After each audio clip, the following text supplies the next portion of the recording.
All right. Hello, everybody. It's me. It's your boy. My mic gain is far too loud on Streamlabs that should be fixed. Hello, it's me, Price, here on twitch.tv/PriceVA, and I am joined by four wonderful people who have decided to be my guinea pigs in my first ever time running my own campaign setting for Dungeons und Dragons 5th edition. And we will get into the setting once we get started. But before we do, a few housekeeping things. We're going to be probably streaming until about 9:30, 10-ish. I think we're all fine with that, right? Central Time, yes. Yeah, Central Time. And also, the VOD is going to be here on the channel. And I am also planning on uploading it to my YouTube channel, as well as hopefully making an audio version as well eventually. But definitely going to try and get it up on my YouTube channel sometime this weekend. That is the plan, to try and get that done.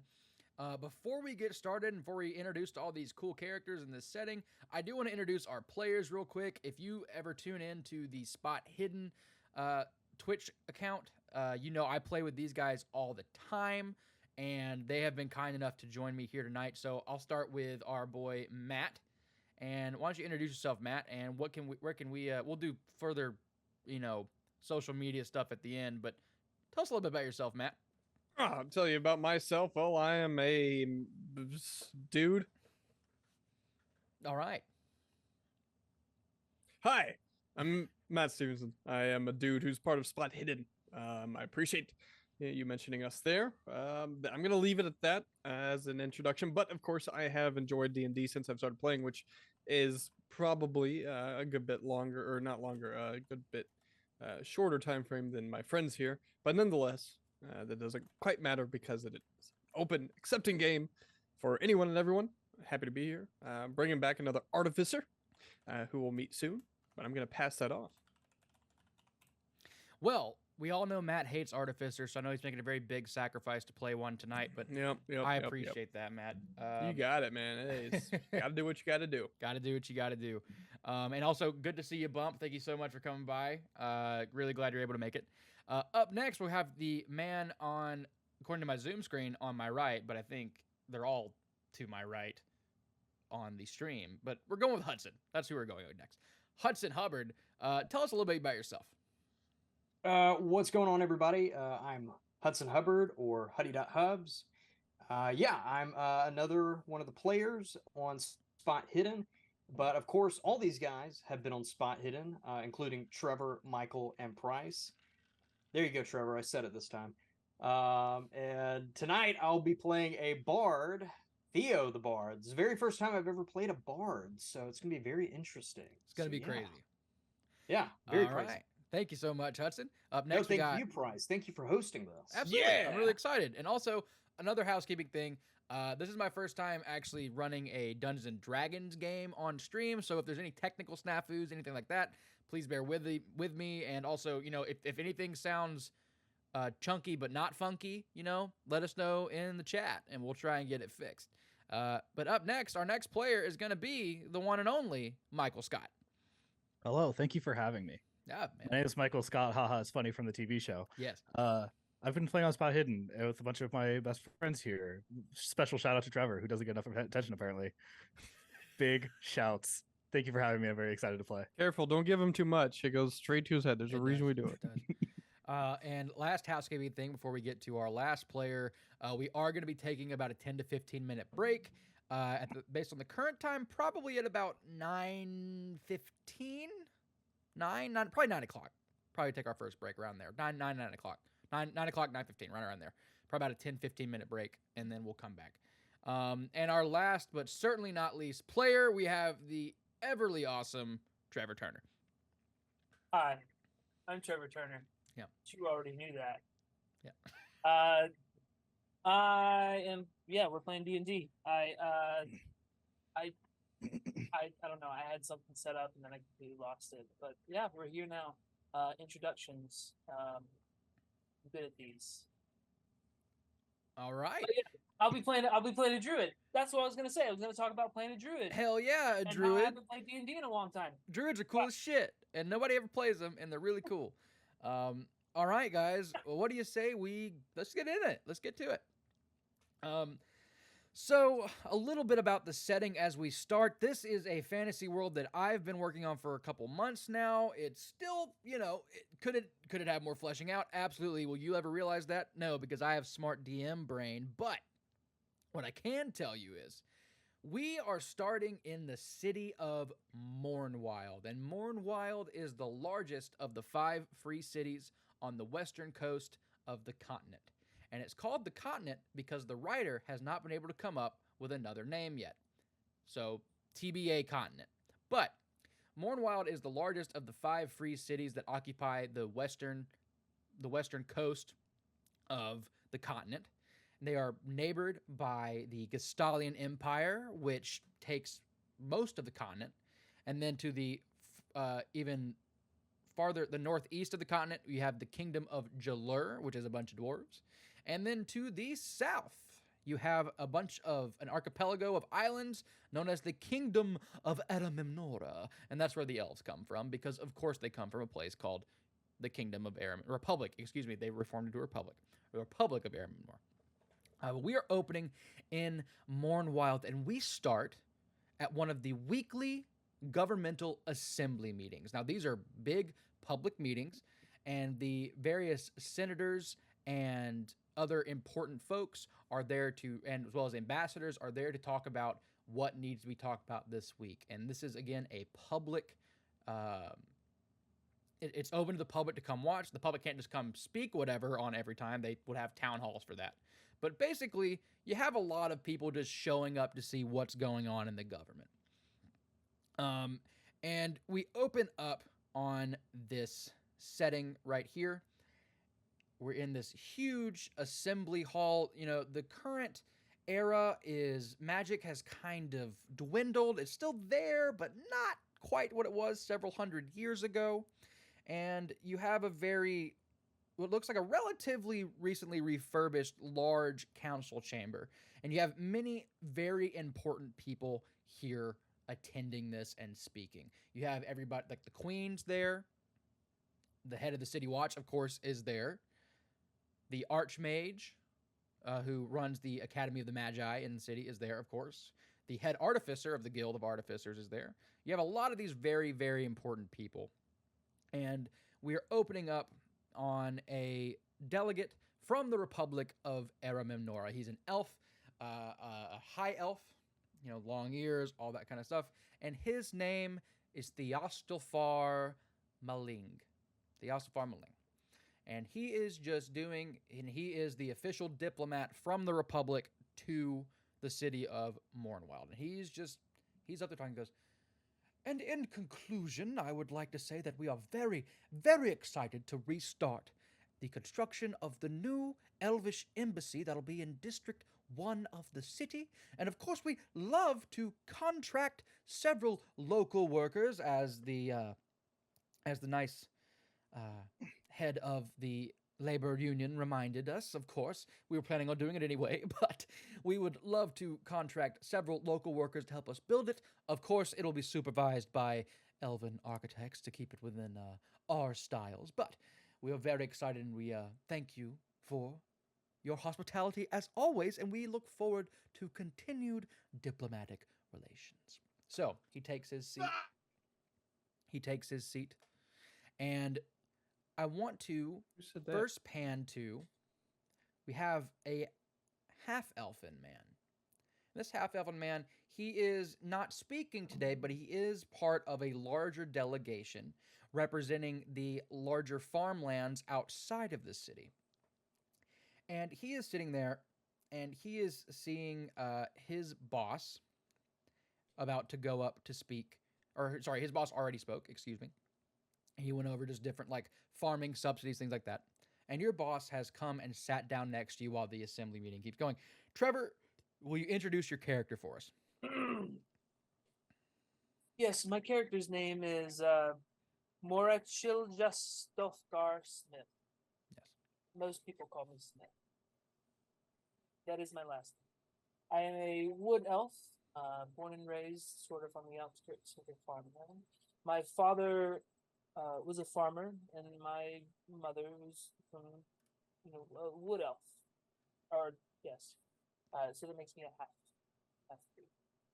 I've grown up farming in and around the area, but I've always been interested in politics, and so I represent the Farmers Guild community to make sure that we keep the area clean and safe. And does my mic sound weird?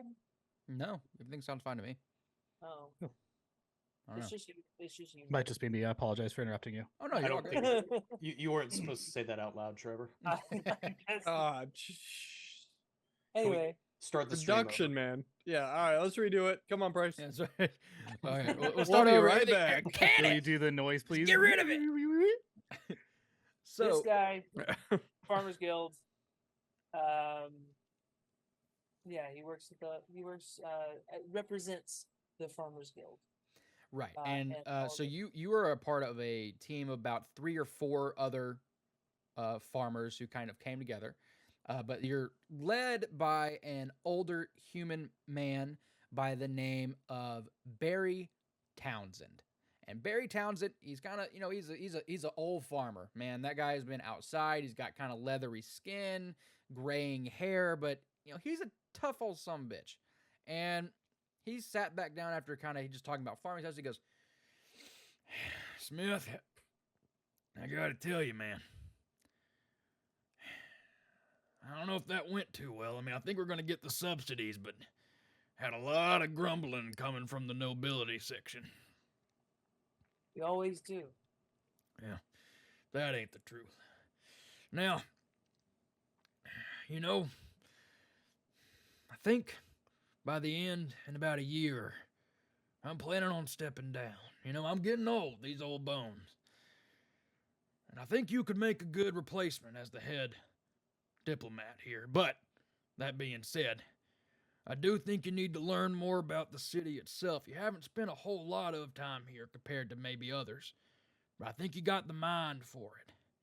So what I'm going to ask you to do is, after this session, we have another month before we reconvene for, at least our group will reconvene.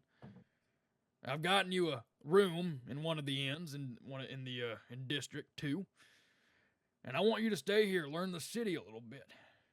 Make some contacts, that kind of thing. Can you do that for me? Why? Absolutely. Yes. And you see, as he's telling you this, you have there's a younger woman, maybe like 23. She's a halfling woman, and you just kind of go, of course Smith gets to do the diplomatic work. Like, you weren't supposed to hear that, but she definitely said it. Her name is Carrie. Do I know Carrie? Oh yeah. Okay. Carrie is that person who you kind of grew up together. She's always been very ambitious, but she's always kind of lagged behind you as far as that kind of goes.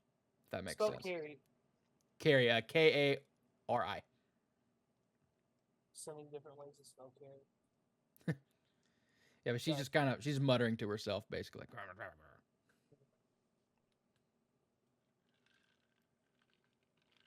Yeah, no, I'm just gonna maybe give a little bit of a smirk, but I'm not gonna really acknowledge it. I like it. So we move over to the section where many of the local artificers sit during these council meetings. Now, there's a lot of artificers here. I mean, the city of Mournwyld just is chock full of artificers. You can't really walk 5 feet without seeing somebody who's doing some kind of weird tinkering. But 2 of our esteemed characters are sitting in that group, and you're sitting right next to each other. Now, the head of the Artificers Guild, who's known as Lewin Copperheart, he's a gnome, elderly gnome, he has already said his piece, but it was basically a nothing burger of a speech because, frankly, the Guild of Artificers has all the money it needs. It has all the funding. It was mostly just there to make an appearance, say the proper platitudes to the queen, to the archmage, to the head of the church, that kind of thing. and just to basically just be like, the Guild of Artificers is doing fine. We appreciate the public interest in our activities, and we look forward to providing more services to the city as a whole. And as you know, we have begun construction on the railway system from Mournwyld to Gravwyld up in the northeast. That'll be the first full railroad of the Confederation of Free Cities. And that was basically what he was talking about, but he's not asking for any money. He knows he's got the money. But you two are sitting next to each other. And first, let's go with Mike. Tell us about your artificer. Manuel is a tall human being, really thick, luscious beard, really big, bulging muscles. Always wears very skimpy clothes. Like he has a tank top that like barely, like kind of a gym stringer and like really short shorts, really just like showing off. And he's just sitting there. You can tell he's like not quite paying attention. He's like looking around the room, kind of like eyeballing people. Not quite picking fights, but he wants people to know that he knows he could take them. Just really out there, just kind of sizing people up and down and half paying attention, but not really. He's not really in it for the meeting aspect. All right, and you're sitting next to a dwarven artificer, who is not actually originally from these lands. Matt, will you introduce your character for us? Godfrey of Jalur comes from Jalur in Mournwyld now. Came here after tragedy struck. I'm here, the leader of the guild that I suppose I'm a part of. Thought he might have something good to say for those intending to own and or run a proprietor and shop. And of course, he said nothing, as it goes. So what are you two, would you say you two talk often? What are you two saying to No. each other right now? No, not often. Not often? It's just a glance. Now, Oh, you two You're are... still simple-minded? Oh.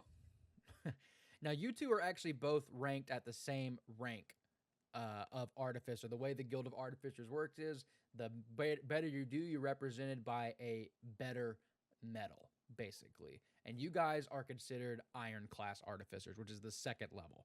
All right, you've gotten through all your basic training. You know how to swing a hammer. You know how to use a wrench. You know how to use a screwdriver.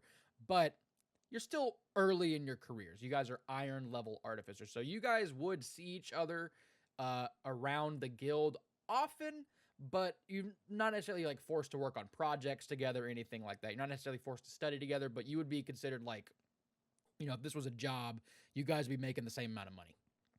Right? You guys are the same pay scale. Neck and neck. But I'm bigger. You are Some bigger of than us he is. Yeah. Stronger. No. Some of us are more do you mean, deserving no? than others of the rank. Yes, the person who's bigger and stronger. No.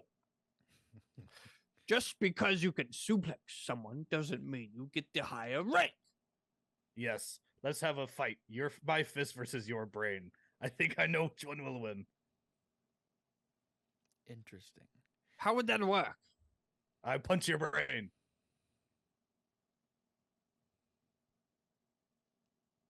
No. It would slide right off. His brain's so smooth. Sorry, interrupting. I shouldn't do that. Oh God. Not punch my brain. So we pan over from the large artificer section to the general seating area. And the general seating area has, well, as you'd expect, pretty much everybody who's not with a faction already there.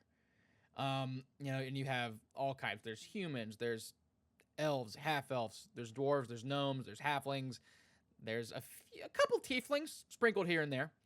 But standing amidst the crowd, a man on a mission, maybe, is a humble bard, or maybe he's not humble, we'll see. And he came, I don't know why he came necessarily to the assembly. It's not like he can perform in the middle of it, but he is there taking in the sights, taking in the sounds, the smells. Hudson, tell us about your character. Yes, so Theo the Bard has come to this assembly, but has no idea that he's even there in the first place. Ah. Uh, And there's a young like a 12-year-old girl there who's with her parents. She kind of tugged on your arm, which kind of woke you up, and she's just going, "Hey, Mister, what are you doing? How'd you fall asleep with all this noise?" I'm going to be perfectly honest with you. I had a couple of drinks last night, and I have no idea where I am. My dad's brother drinks a lot. Oh no! Oh, good grief! Where am I? You're at the Oh. assembly hall. Oh, not this place. Oh, look, a drink. All right, and Theo, this little girl's kind of like bugging you, but she's just a sweet little kid, but she just was kind of like wondering how the hell you fell asleep here. And she goes, you look kind of familiar. Do you play on some of the street corners? I do. I'm Theo the Bard. Oh, I thought don't you were. by any I chance thought you have, were like, Michael the Magician. Oh no, Michael the Magician wears that white glove. Oh, Do you have like an aspirin and an ibuprofen? no. Okay. And she tugs her mom. She goes, Oh. "Mom, do you have an Aspen?" And her mom looks at her and she goes, and she looks at you and she goes, "Stop talking to strangers, Theodora." And they kind of move along through the crowd. And so you're just kind of left in the middle And of the the crowd. audience. Sure, yes, and the audience would notice Theo the Bard as he's about 5'9", 5'10", in that range. He is wearing exactly what I'm wearing right now, and he smells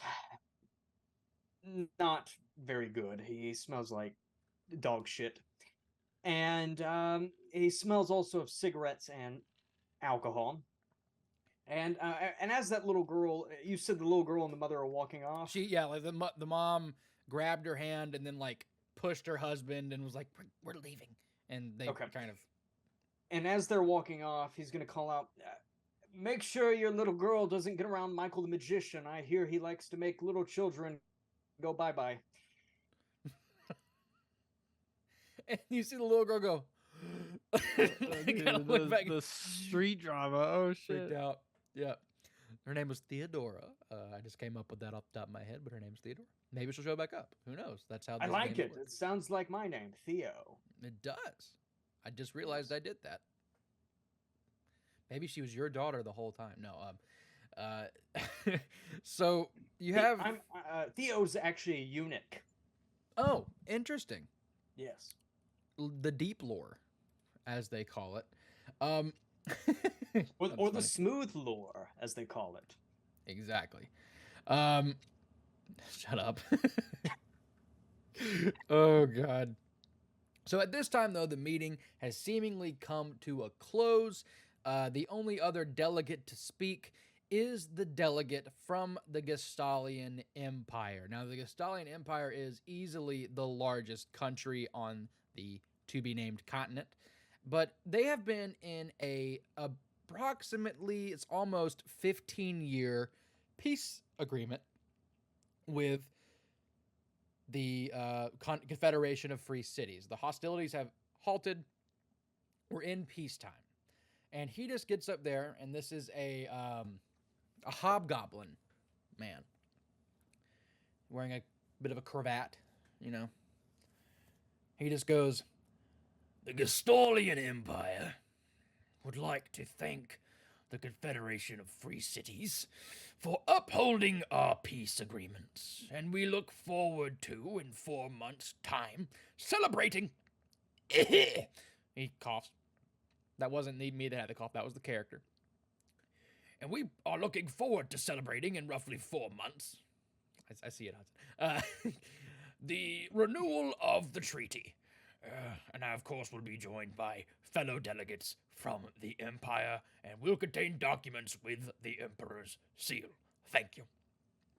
So after he sits back down, you have a lot of people are like doing the very polite applause, but nobody's like, "Woo, Gastalia, yeah!" Like they're in peace, but a lot of people still remember the very long war that was had between the free cities and Gastalia. He takes a seat, and the last person to come up is the Prime Minister. The Prime Minister Archibald Grandwin. He is a human. He's in his late 60s, and he's a pretty jolly guy. He's the guy you'd want to be leading your country when it's not at war. You know, he likes doing economic reform and that kind of guy.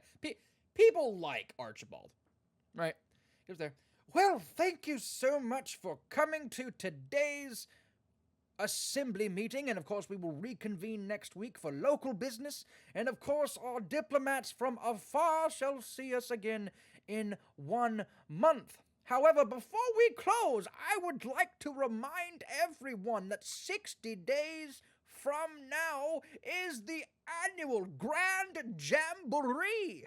Yes, and if you would have tickets, you would have gotten them relatively recently, but remember, I please hope that those of you with tickets can attend this year's Grand Jamboree. The Queen herself is very excited. And he points to the Queen, and the Queen just kind of goes,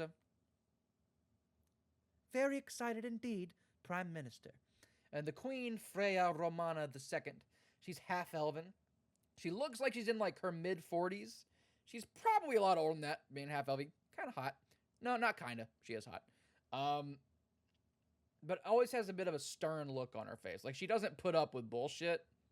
If that makes... You can kind of just tell that from her aura. But she's not mean, but she's stern. But the Grand Jamboree, I would like for everybody to give me a history check, please. First roll of the game. Everybody give me a history check.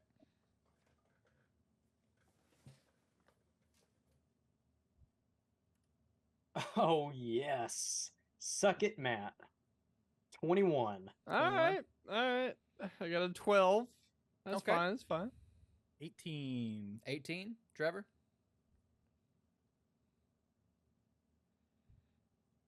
Trevor, you're I think you're muted. muted. Yes, I'm needed. Yes, 15. 15. Yes.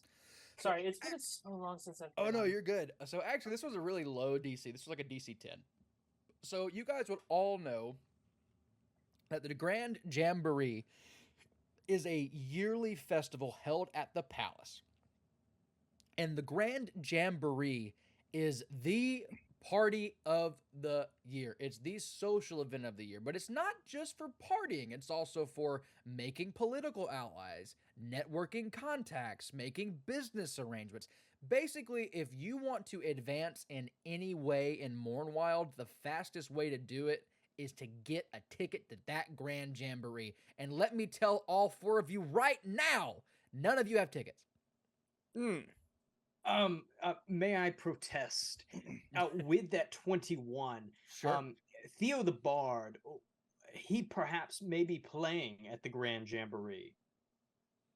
So I will tell you this. You're not playing at the Grand Jamboree, but Theo the Bard would know how to get a ticket. Oh, yes. He would know who to go to get a ticket. Are the And- tickets physical? Okay. Physical or online's fine. Die-wise, whatever works better. So What? I'd Theo, like to get mine from Ticketmaster. Yeah. Are they are they like physical tickets that people hold them? yes, like it would be like you got it in the mail. It's signed. It's a Great. ticket. With my 18, would I know someone who would have one? remind me what you got again, Trevor. A 15. Yes. Actually, yes.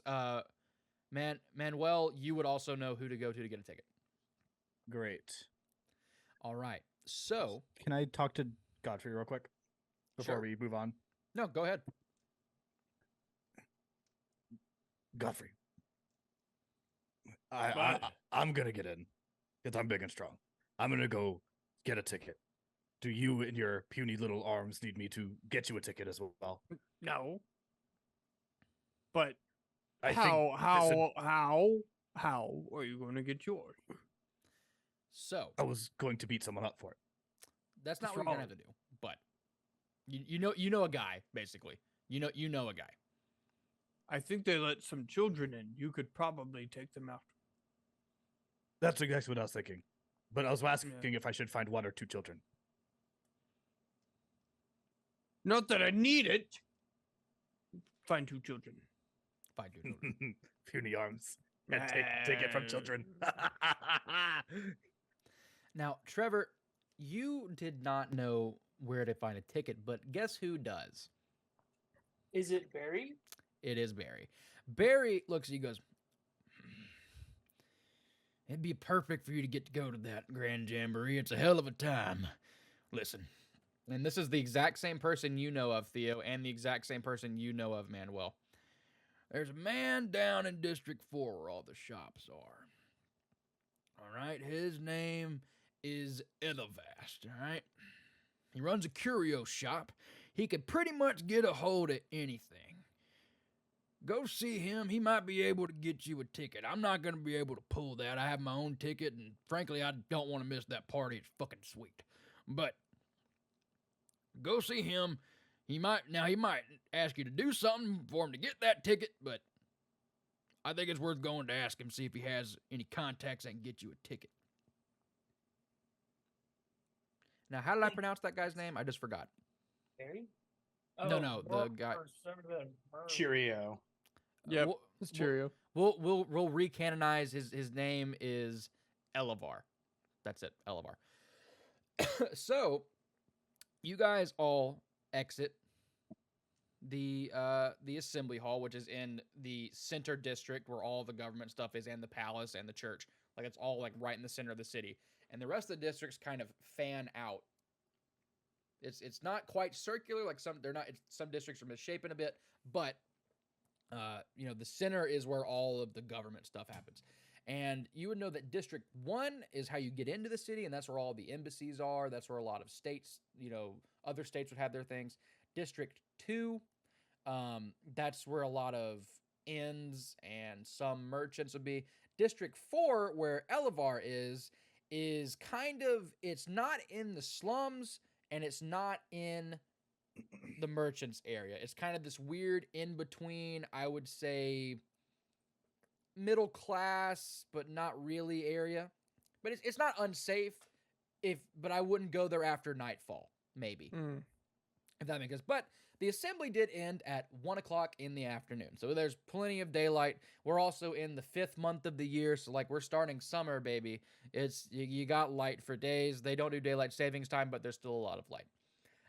And I'm assuming Smith and Theo are going right to the shop, or are you?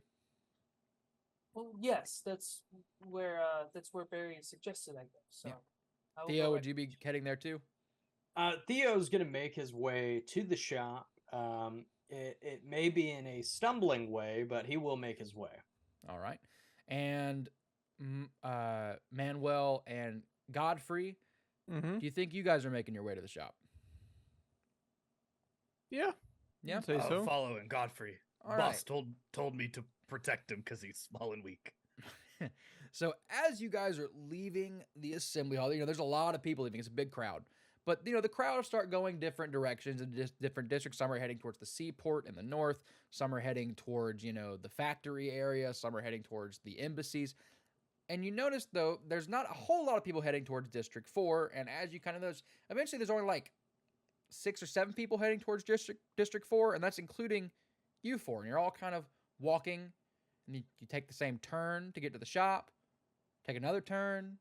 And then it's just you 4 kind of all walking the same general direction. Mm-hmm. Kind of cobblestone streets. There's gas lamps that aren't lit, but they will be when it turns nightfall. Early brick housing. That's the kind of vibe we're going for. Your hat is dumb. You can't even see my hat. You're so small. Not you. The jacket wearer. I think he's talking about you, and he points at Smith. I'm not wearing a jacket either, small fry. Not him. Excuse me. Sorry. Smith keeps walking. He's moving. Well, guess what, guys? You guys all arrive at Elevar's shop, and it is known as Mournwyld's greatest and best curio shop of curiosities. Now it feels So, awkward because we all ended up walking. I run ahead and go in the without store them. first. You go in the store? Okay. Yeah, first. Now, at the very least, Manuel and Theo have met Elevar before. And from what you guys remember of Elevar, he's a halfling, very energetic. The kind of guy who's always going to have a lot of energy, a lot of passion. He loves antiques. That's his big thing. He loves collecting antiques from especially before the incident known as the Mana Burst, where all the magic went away. And he's usually very excitable. Not too old. He's probably middle-aged or early middle ages. He has a family because often his children are helping him work in the shop along with his wife. And you walk in, and the shop's empty, but there is a bell on the counter.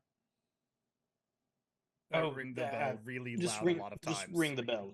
Ring the bell. You ring the bell. There Ding, you go. ding, ding, ding. And you hear it, and you see Elevar walking out from the back. Now, last time you saw Elevar, Manuel, and Theo, he had a full head of black hair, looking spry, youthful, like I said, a lot of energy, very bright eyes, passionate. His hair is gone gray. His eyes are sunken. He's pale. He looks really bad. He looks sick. And you guys didn't, it wasn't like you saw him 5 years ago. You probably have seen him within the past several months. And he walks out. Yes. Can I help you, fellas, today? Who are you? Manuel, the artificer. I know you. It's me, Elevar. You look weak. Well, I feel it. Theo, good to see you. I appreciate that pocket watch you found. That you. Oh traded in. yes, anytime. Yeah. And who are your friends? And at this point, I would say Godfrey and Smith have walked in the store as well. This is Short an stack. Artificer. No. Well, I'm not very tall myself, and you see he kind of gets up on a bit of like a small little step stool and kind of stand at the counter. And again, this guy just looks like he looks awful. I mean, he looks very, very sick. And he says, "Well, I will say, fellas, I don't know if how long I can really keep up a conversation, but if you already know what you want, just let's make a sale, huh? Or trade or something." Why are you almost dead? Well, I hope I'm not almost dead, but well, You sure look like it. what's your name, son? Godfrey. Not. Short stack. No. Godfrey. Well, my family and I, you may have remembered, we closed the shop down about a month ago because we went on a little trip. And we were fine by the time we got back, but all of us have gotten, well, very sick. The diarrhea. It's part of it. It's the coughing and the headaches and the lack of sleep. And it doesn't matter. The whole family's sick, and frankly, I've been to several clerics and healers, and they don't know what the hell's wrong either. They never do. You're right about that. Are you lifting weights? Just the heavy boxes in the store. Listen, fellas, what is it that I can try and help you with? What can I do for you? Well, I don't want to speak for everybody else in here, but I'm here for tickets. I was really hoping that you may The have Grand some of Jamboree. Yeah, the Grand Jamboree. Jamboree. Listen. I know. It's I that owe time you of year. Yeah, and I know I owe you multiple favors and stuff, you know. And so I was wondering if we could work something out where I could get the tickets. You know, I really need to play there. It could be my big break. Right. I got a new song. Do you want to hear it? No. How about this? No, let's hear it, Bud. Okay. Ugh. He starts coughing. Don't That's what interrupt it's him. called. It's called the coughing. Here we go. Ready? You're going to kill And him. 1 and a 2 and a 1, 2, 3. Oh yes, there was a man who likes to cough. Yes. That's a good start. That's as far as I've got. That's a good start, Ah. Theo.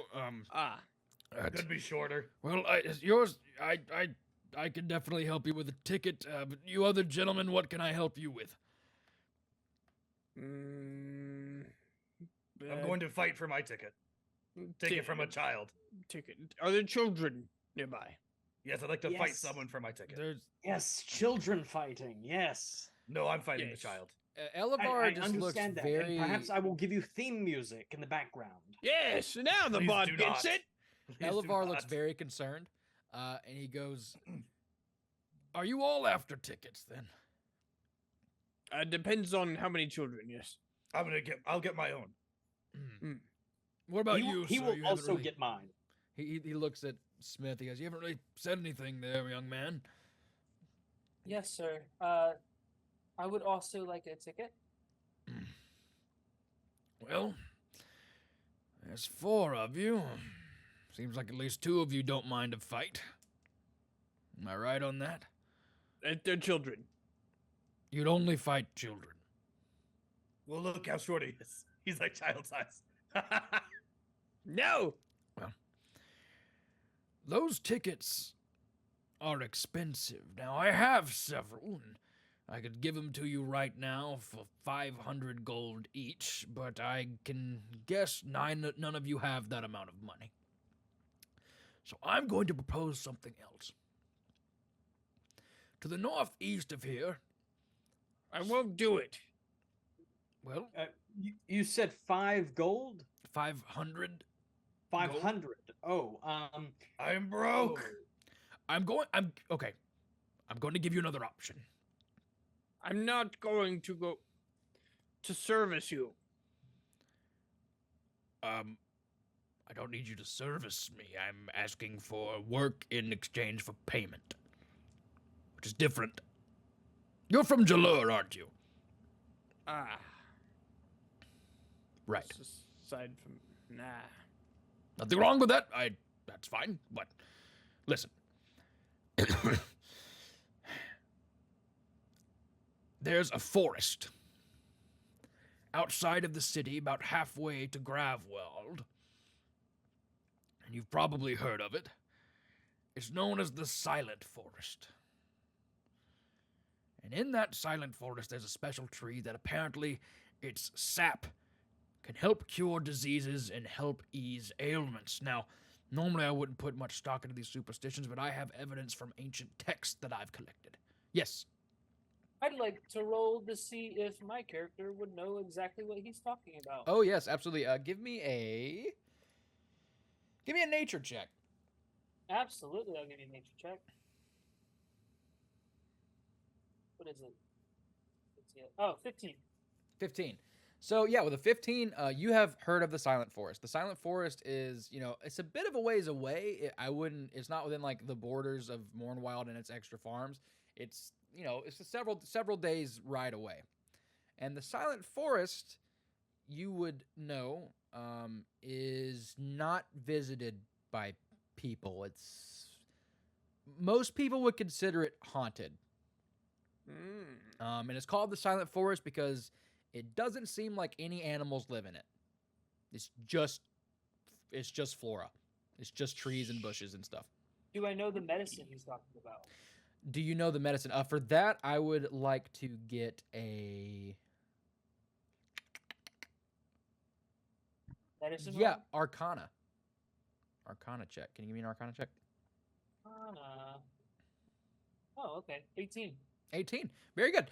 With an 18, you would know that from what your knowledge of like just wildlife and everything, that the Silent Forest is known to have a lot of unique and individual plants that don't grow anywhere else. And if there was any place to have a tree with with cure-all sap, it's the silent. If it exists at all, it's the Silent Forest. And so you know that. Do you want to share any of that with anybody? Not right now. Not right now. My character is more of like a wait and listen type of character. Perfect. So as you kind of remember all this, but as Elevar is talking, goes, now I know a lot of people don't like to go there, but they say nothing lives there. So the tree is special, and there's a large knot in the center that looks like a heart.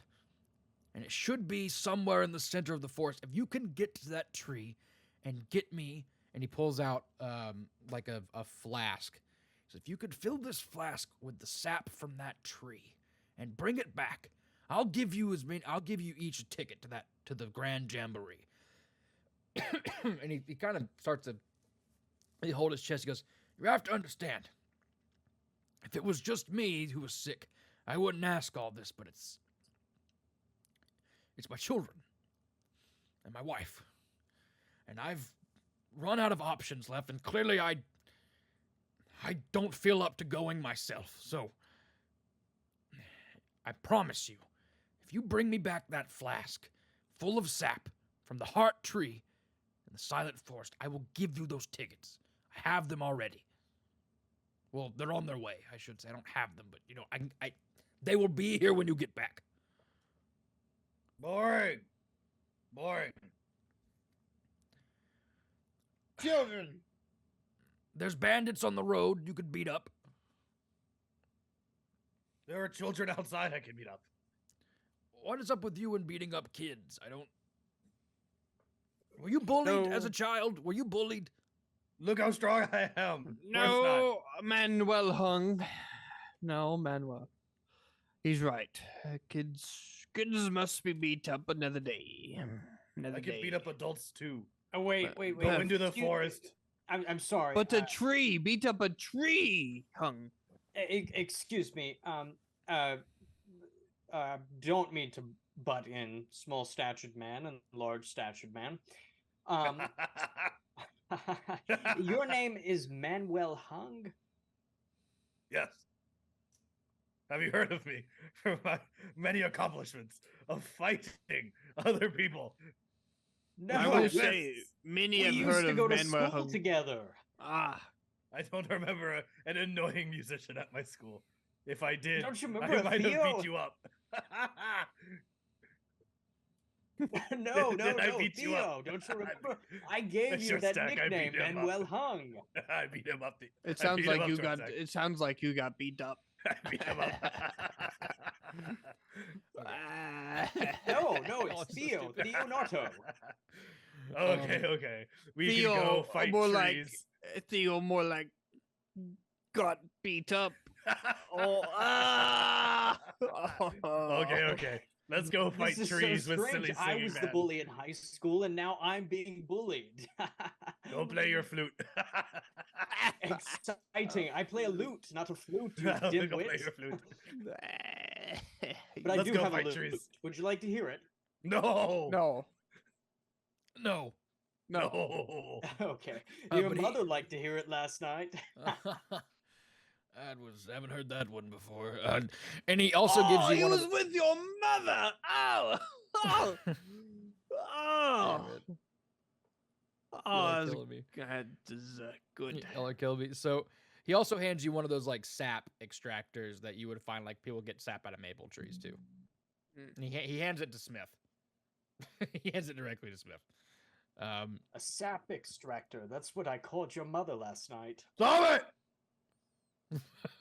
Smith says thank you and starts to leave. All right. And good luck. Thank you. All I right. won't let you down. So I'm assuming you guys are wanting to head out straight away. Are you wanting to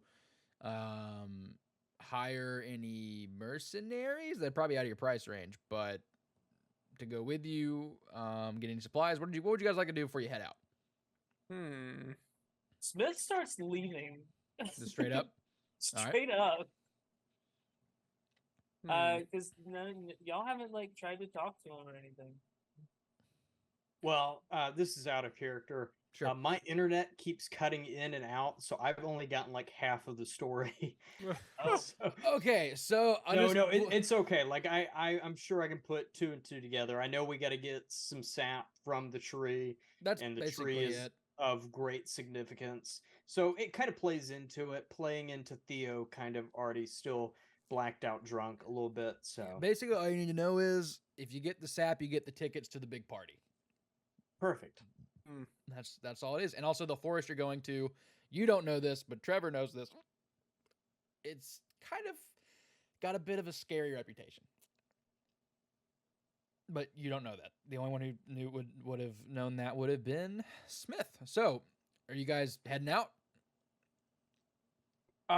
Well, I mean, are you sure there's no other way that I can perhaps get these tickets? You know, I could maybe watch the pets for a weekend while you and the family go on vacation again. Theo, the last time I asked for payment from you, you gave me a shoestring and a milk bottle. Yes. It's good payment. And what I Very gave good, you yes. was that loot. Okay, all right. I see where I may have made a mistake in the past, but I'm saying last night I had a very enlightening experience. I was tossed out of a buggy and fell into the mud, and I made my way to the saloon where I gathered a couple of drinks, played a few songs, and beat the crap out of this small town band, rock and roll. I hit the drummer a couple of times and knocked him on his feet. He was the off his worst. feet. Yes. He was the worst. Total d-bag. Let me tell you. And I took over their instruments and started playing, and the ladies loved me. So I'm begging you. Listen. Where is small person? Look, There's a small What? person right here. Theo, I like you. All right. There's a small person. Where did? You're a good kid. But I'm telling you, unless you have 500 gold or you help get that sap, 35. I'm not giving you a ticket. We had a 4th. Oh, the actual small. Oh, okay. I don't know. Fine. You'll be fine. It's just a Fine. forest. Fine. Have you ever left the city before? All right. Fine. All right. Well, good luck, everyone. And you guys I- leave the store, I guess. Hmm. And as you guys leave the store, it doesn't sound like there's any last minute shopping anybody needs to do, anything like that. So I left before them, and You did. as they leave the store, they'll see me. You're about a football field's length ahead of them. Yeah, I'm waiting on a stagecoach to give me a ride. Okay. I'm already like heading out. I don't All right. Do you guys want to try Yeah. and catch up to him before he gets in that stagecoach? Yeah. Yes, but I'll I want to make shuffle up. sure that I have my lute, my flute, and my drum. You should have it Alright. all. Actually, longhorn, not a drum. Longhorns. So- Cool. So I'm gonna say you guys do catch up to Smith, and he is able to hail a carriage. And that carriage, and Smith, you tell him like you want to get to, right outside the entrance, and start heading towards Gravwell. The stagecoach can probably take you. do I know like the farm that would be right before? So that would be outside of the farms that service Mournwyld, right outside. So I think the closest farm you could get to that you know of is Brandywood. But Brandywood's still going to probably be about 2 days journey from the Silent Forest. Like the whole journey itself to get to the Silent Forest is about a 5-day trip. But in a carriage, it's a little bit. If you hired a carriage, you'd probably get to Brandywood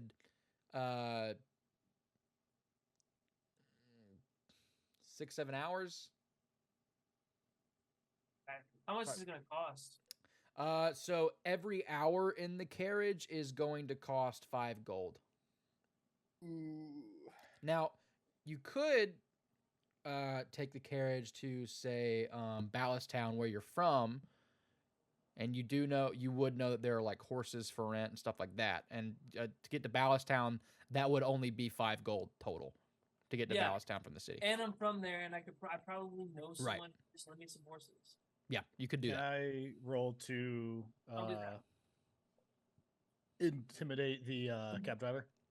Sure, yeah. The cab driver is a like kind of scruffy 20-something-year-old guy. Just he looks tired. He looks hungover himself, but he's like, I had to get to work this morning, and I still but like for morning for me is like noon. And he's like, where can I take you to? Oh, please take me to wherever. Ballast Town. Ballast Town. All right. That'll be 5 gold. Although if it's all 4 of you together, he like pulls out like a little ledger, and he's like, are all 4 of you going there? Ballast Town? Yes. Is there a saloon or tavern in that vicinity? I'm sorry. Wait, are you guys following me? Yes. Well, I was told the only way to get this ticket was to help out. So I thought it you were seems going as to though go yes. beat up some children or something. Well, that's what Manuel Hung likes to do. Trust me. He enjoys beating on the children. Well, if you're going to follow me, then you're going to have to listen. Please take us there. And how much is the fare? Listen, what? Listen, all right. If you How want me to much is the listen, do you fare have an cost? ibuprofen by any chance, or an aspirin, or alcohol in any way? The cabbie actually goes, toss me a gold, I'll give you this whiskey. And it's like a little bit of a handle left of whiskey that he's got up the front. Toss me a gold and give me this whiskey. Now that No. that No. sounds like Bad. No. quite the name for a song. Ugh. Toss me a coin for a whiskey. No. You know what? Yeah, but as far as the fare to get to Ballast Town, for 1 person it's 5 gold, but for all 4 of you, we'll knock off. Free. It'll be Drive us for free. It'll be 10 gold for all 4 of you to get there. Drive us for free. Free. Make an intimidation check. I did. I Manuel. rolled a 5. And Godfrey, since you're doing it too, do it with advantage. I rolled a 6 minus 1 for a 5. 6 minus 1 for 5. You got advantage though, because Godfrey's also. Oh, great. Free. We'll consider that the help action. Oh. The suspense is killing me. Yeah. Give it a minute. Still rolling. Still rolling. He's not trying to intimidate the guy because he wants to intimidate him. He just wants him to get a free ride because he's broke. Damn it. Right. 7 minus 1, 6.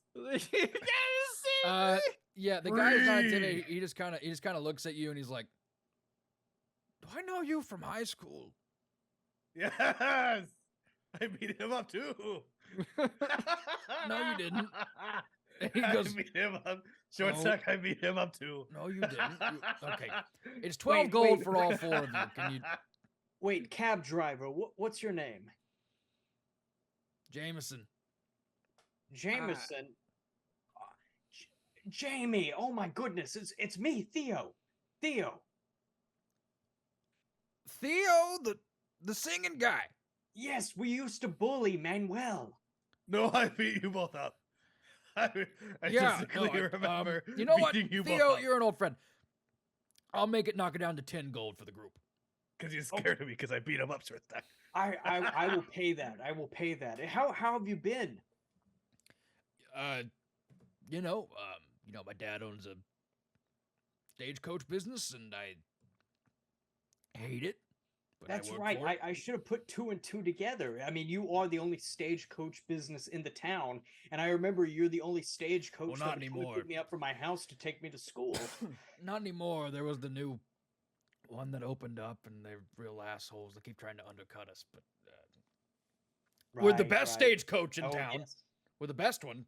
Yes. And actually, you know that the name of their coach company is called Racehorse Stagecoach. They're the Racehorse Stagecoach Group. How do you feel about the kind of self-employed stagecoaches, the Goober Ubers?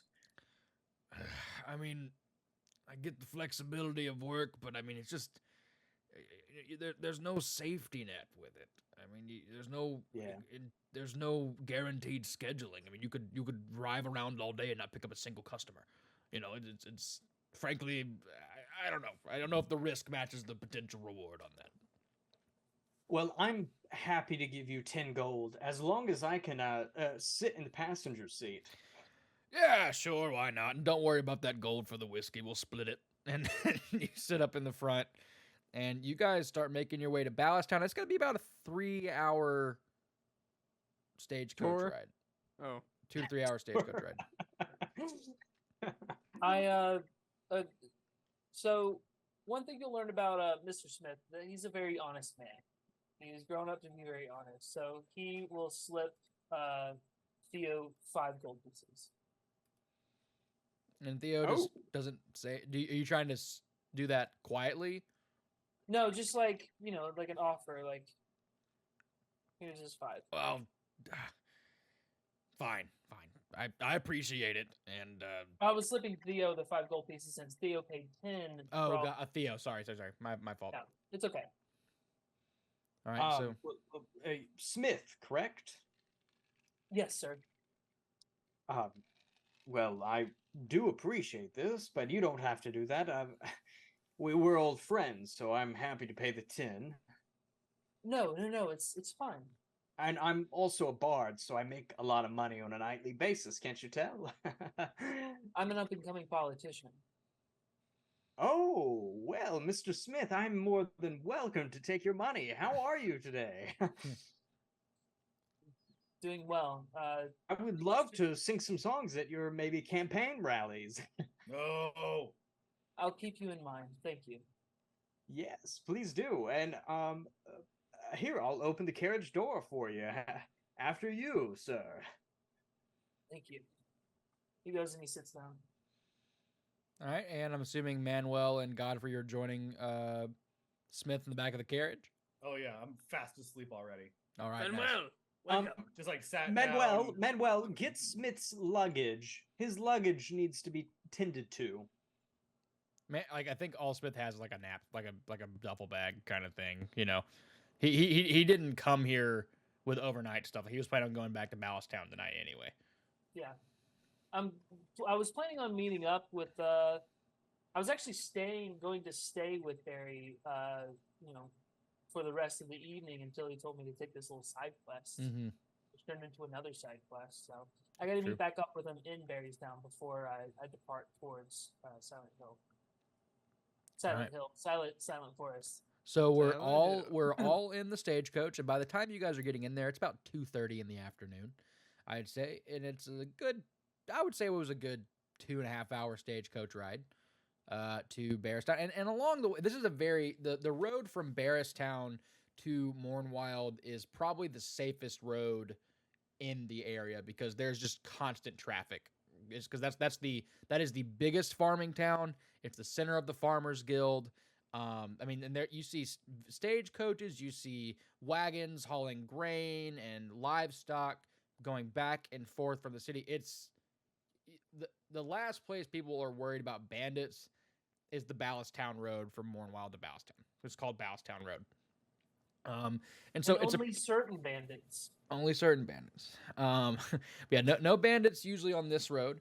Now, once you start getting out of Ballast Town, that risk kind of goes up a little bit. It's not too bad in the immediate area, but the farther you get from the city and from Ballast Town, the more your chances of bandits go up. And that's common knowledge. Everybody knows that.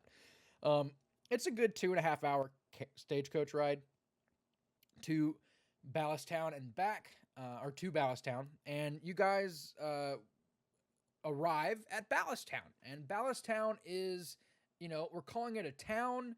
I would say it's bigger than what you'd think. It's a pretty thriving farming community. I mean, there's a main street, there's some shops, there's several taverns, there's plenty of houses, there's lots of really nice farmland in the back. There's a town square. I mean, this is a fully functional farming town. You know, it's a full on town to visit, and you know, there's stuff to do in this place. It's not just 5 buildings and an outhouse. Like this is a full town. There's probably like 600-700 people that kind of go in and out of this community. You know, there's a really huge meeting hall in the back, which is where the Farmers Guild itself meets and conducts their meetings. And you guys arrive right outside the gates to Ballasttown. It's about 5 o'clock at night in the day. The sun's starting to set. It's not fully dark yet. And you guys get out and you journey into town. And you see, because the front gate kind of goes right into the town square. And so there's a few shops. There's a pub or two. There's an inn or two. You have, you know, just a general shop. You have an alchemy shop. You have a smith and an armorer. Like you even have, you know, you also just have a farm supply shop. You know, places to buy farming supplies. You have a livestock showcase. You know, where they have like cows and horses for sale, or not horses. The horses would be at the stable. They have a big stable there too. So what would you guys like to do now that you're in Ballasttown? FFA dream Yeah. town here. Oh yeah. So where would Barry Townsend be right now? Where, because I feel like we would know each other well enough. Oh, Barry? Yeah. If you know Barry, you know he's at the Farming Guild building. Like he's always there. If he's either asleep at his house, or he's at the Farmers Guild building, or he's doing shit in the city. Like those are the 3 places he gets a drink at the pub after he gets done with stuff. But it's not that time. It's like 5 o'clock. He's the kind of guy who's gonna work till like 7 or 8, and then he goes to get a drink. He's 10 times out of 10 he's gonna be at the Farmers Guild Hall. Cool. I'll say to the stagecoachman, I'll say thank you very much, and then I'll leave him 1 gold tip. Okay. As like a tip, and then I'll say, please follow me, everyone. All right. Okay. All right. So you are going to head towards the Farmers Guild Hall. And this is it's a very big, very beautiful, well-constructed wooden building. It honestly looks like a gigantic log cabin, would be the way I would describe it. And you go in, and there's several smaller. But the main attraction is this huge main room with a long wooden table. And this is not like a wooden table, like it's, you know, a clear rectangle. Like it looks like they literally cut a tree in half, and they're using like the shape of this gigantic tree, and they built a table out of that. Like you can see the wood grain, you can see the bark on the edge of the table. It's and you have these very well handcrafted chairs around it. I mean, it's a beautiful little place to have a meeting. And you see off of the main table, kind of at what looks like a relatively decent sized desk, is Barry, and he is unsurprisingly doing paperwork, and also unsurprisingly smoking a pipe. I hurry up to him and say, Barry. Smith, thought I told you to get to learn the city a little bit. Well, I went to Elvar, the shopkeep, for the ticket. Yeah. How's he doing? He's not doing well, I don't think. He seemed very sick. That's a shame. Anything we can do? Well, he's an old friend. I was asked in return for a ticket to go into the Silent Forest and retrieve some wood sap from a very special medicinal tree. And when you say silent forest, you see Barry's reflection kind of darken. He goes, he told you to go there? He did. Now, Smith, you know as well as I do the stories about that place. I'm not one to believe in much superstition, but... man. This Be man careful. needs help. Oh, Listen. sorry, I thought he was going to talk me out of it, and I was going to be like, this man needs help. I'd rather you not go. I mean, you're telling me he wasn't willing to just sell you a ticket? For 500 gold pieces, I suppose, but I don't Shit. have that. Well, the money. going rate's gone up for them since I was a young lad. And he first, I've had to buy my first ticket to get there. Mm. You know how much that cost me? 75 gold. Now, granted, took a long time to save up, but also the Grand Jamboree wasn't quite what it is today. Listen, if you're going to the Silent Forest, then you need to stop at the village. It's outside of our territory. There's a smaller farming community known as Terraceville. Now, Terraceville, we don't really, like I said, they're kind of outside our territory. They're part of the Gravewild Farmers Guild, but I do know a farming person there. Her name is Cassandra. Tough old bird, but she can maybe point you in the right direction. Thank you. Yeah. Afraid But hey, we don't see y'all you stay don't- the night. Y'all stay in one of the inns tonight. I'll comp your rooms and... Well, you don't have to stay in. You live here, but... I see you brought some companions. Oh, right. These are my new companions, my new friends. They're also looking for tickets. Well, listen, I'll tell you what, fellas. I'll comp you a room tonight at the Saddles Inn. Y'all can leave in the morning when it's bright and early. How about that? Oh, well, I very much appreciate that. I am Theo the Bard.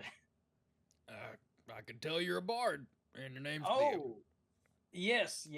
And is there any live performances going on tonight? I may want to join in. You'd have to ask the lady in charge of the saddles, of the saddles horse, if there's any performances. But I mean, if there's nobody doing nothing, she'd probably let you go. Okay, perfect. Where is this lady at? She'll be at the saddles horse, the tavern. Oh, that- that's the name. I thought she was saddling horses. Okay. No, her name's Tiffany. Tiffany. Tiffany runs the saddles horse. And she's my niece, so you better be polite. Oh, okay. Yes. Don't put me in a room with a large member here.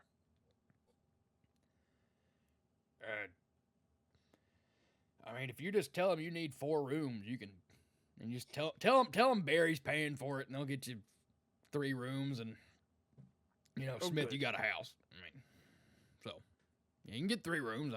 I can afford 3 rooms at the Saddles Horse. Gentlemen, could I meet up with you at one of the pubs? Or at the Saddles Horse? Yeah, the Saddles Horse is like the big pub in the big inn. Like that's the, like there's some other smaller pubs and stuff. Like the biggest one is the Saddles Horse. Could I meet That's up with where you we're going. again at the Saddles Horse right at sundown? Fine. So bored. Yes. And you see So much Barry talking. writes like a quick little letter, hands it to Smith. Said this will be a good tool of introduction to Cassandra out in Terrace Town. Thank you. From me, got my signature on it and my stamp. And as far as what you need to tell Tiffany, just tell her Uncle Barry said to give you guys 3 rooms, and I'll comp it. If you don't mind, I want to sit and talk to Barry. This is out of Sure. character. I want to sit and talk to Barry. I was trying to get them to leave. I was going to sit and talk to Barry while they went to get. I'll go to the inn. Okay, Godfrey's heading to the inn. Godfrey's going, I'm going. All right, Manuel's going to the inn. And Theo, you heading to the inn? Yes, Theo's gonna head to the end. Thank you, Gary. It's whatever. Just lets you walk off. All right, so, all right. Well, Smith, anything you need to talk about before you guys do whatever you're gonna do. Well, first things first, we'll need transportation. Yeah, I figured you. I mean, you have your own horse, but well, I'm not gonna be able to just buy you guys 3 horses. Y'all gonna have to come up with that on your own. But I mean, you know Terry down at the farms. I mean, he's a nice guy. He'll get you hooked up. Listen, he's probably gonna be open for like another 30 minutes. You could probably go and arrange that now before you meet those folks at the pub. I probably will. And about Silent Forest, what can you tell me? And again, you kind of see Barry's face What do I darken a need little to- bit. And he just kind of looks at you, goes, "Now, I don't know anybody who's ever gone to the Silent Forest. I've never gone to the Silent Forest. My only knowledge of it is what Cassandra's told me. She's an old pen pal, I guess you could say. And it's just that it creeps everybody out. I mean, have you ever been inside of a piece of woods and you hadn't heard nothing? No, I don't believe so. Yeah. I mean, there's no wind rustling in there. There's no squirrels. There's no birds. There's no coyotes. There's no snakes. I mean, the only things living is plants that don't move. It's eerie. Now, granted, like I said, I don't know anybody who's gone, so I can't do the whole, well, the last person I knew who went didn't come back. But, well, I don't know anybody who's been typed to go. But Tiffany would probably know more than I would. But Cassandra. Tiffany owns the Saddles horse. I wrote it down for Cassandra. you, Bryce. I'm doing okay. Cassandra would probably know more. But all I can tell you is stay on your toes in there, man. It's old. That forest has been there since, well, gods know when. That's definitely since before the hero ascended. It's been there a long time. Something that old and something that quiet, well, can't say that doesn't give me a bit of a shiver. What's Godfrey's knowledge on the hero's ascension there? So the hero's ascension. So being from Jalur, the Church of the Divine Heroes, as it's called, that is not the religion you would practice. The religion you would more than likely practice would be this kind of almost monotheistic religion that the Jalurians practice, which is very much like there's a god of fire. He makes things. He made everybody. And the best way we can honor the god of fire is to make stuff ourselves. And so what you would know about the Church of the Divine Heroes, can you give me a religion check, please? I certainly can. All of us, or just well, you would know about the Church of the Divine Heroes because you're from Mournwyld, correct, Manuel? Yeah. That that's probably the church you go to. A 16? Gotcha. Matt, what was that? 16. 16. Yeah. So you would know that the Church of the Divine Heroes is definitely, easily the most prominent religion in the Confederation of Free Cities. It's also widely practiced in the Gestalian Empire, though not to the extent that their main religion is practiced. But the Church of the Divine Heroes basically asserts that when the cause of the Mana Burst, and also during the Mana Burst, there were 12 heroes who were trying to stop a being known as the Sunken One. And in turn, by defeating the Sunken One, although it cost the idea of the Mana Burst, they basically ascended to godhood. And they now watch over people. They're not gods in the sense of like, this one controls fire, this one controls water. They're more kind of like, they kind of control attributes, I would say. Like there's, the hero of the Magi was the main one, and she kind of was the one who finally defeated it, and she kind of represents magic itself. Loyalty, he represents just, the concept of loyalty, being loyal to your friends, to your spouse, to your whatever, your country.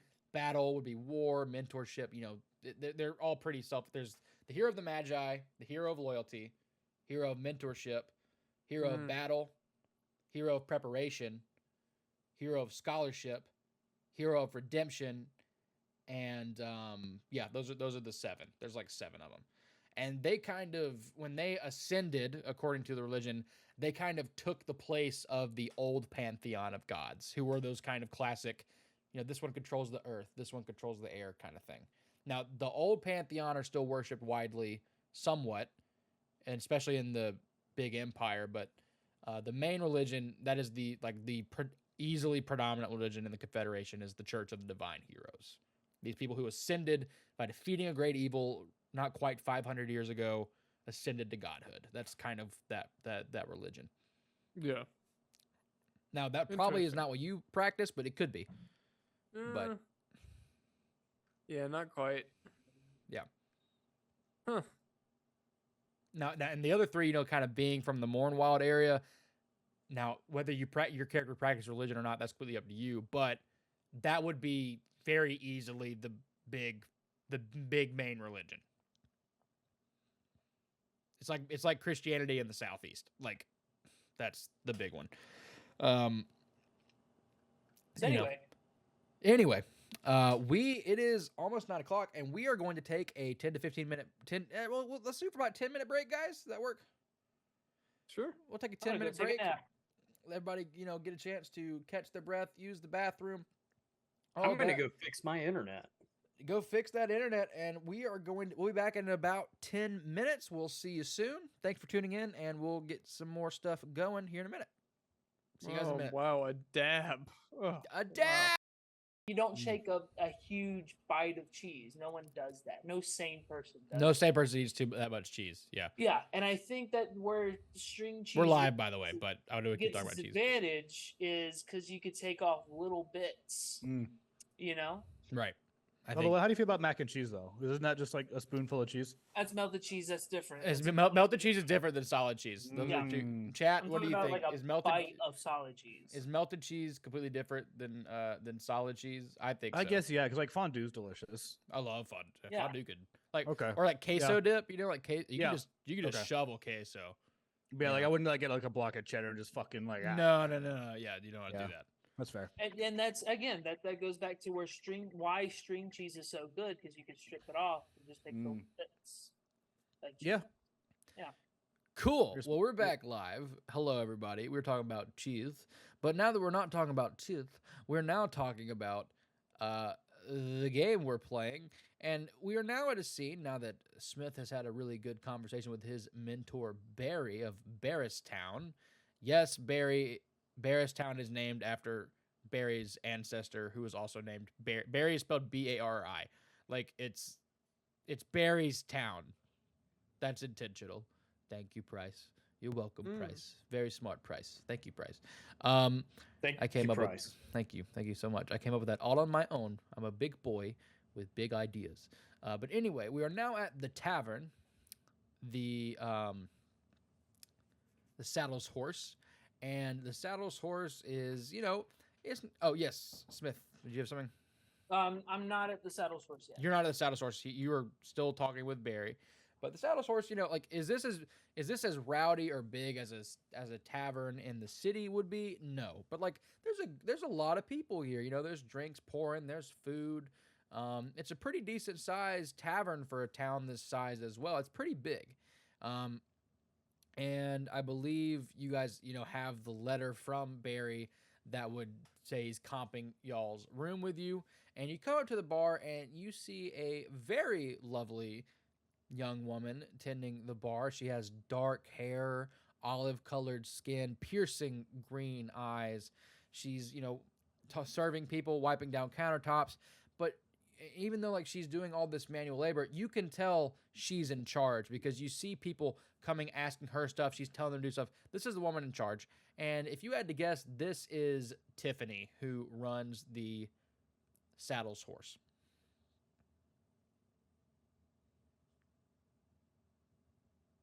And yeah, I'm gonna go get my room. All right, you want to get your room? Well, so you guys have that note from Barry. One of you does. I believe it would be. I'm gonna say he gave it to Manuel. Gave the note that's comping you guys those 3 rooms. And like I said, Tiffany is at the bar currently. All right, I'll walk up to her then. All right. And you I see just- her, she's busy, like she's serving customers. And she sees you, goes, "How can I help you?" Is she conventionally attractive? Oh yeah. Great. I just while flexing as hard as I can, just kind of slam that note on the table. Just 2 rooms, please. So, oh, what? And she takes a look, goes, for paper. Uncle Barry's Campagnol's rooms. Okay, Just well, 2, just 2, please. No. 3. It says 3. We only On the need 2. paper, it says 3. We only need- the note says up to 3 rooms, and I have 3 rooms available. That won't be a problem. Now, granted, they're not very big rooms, but they, have a bed with linen and. Well, I everything. don't intend to stay in a room with this walrus. Well, I can give you 3 rooms, and she goes, "Just and who's the third one of you?" I see. Hello. I'm Theo the bard. Hello, and- Theo. And Gary. Gary sent us. I believe you mean Barry. Shut up. My uncle Barry. Manuel, please. This is Manuel Hung.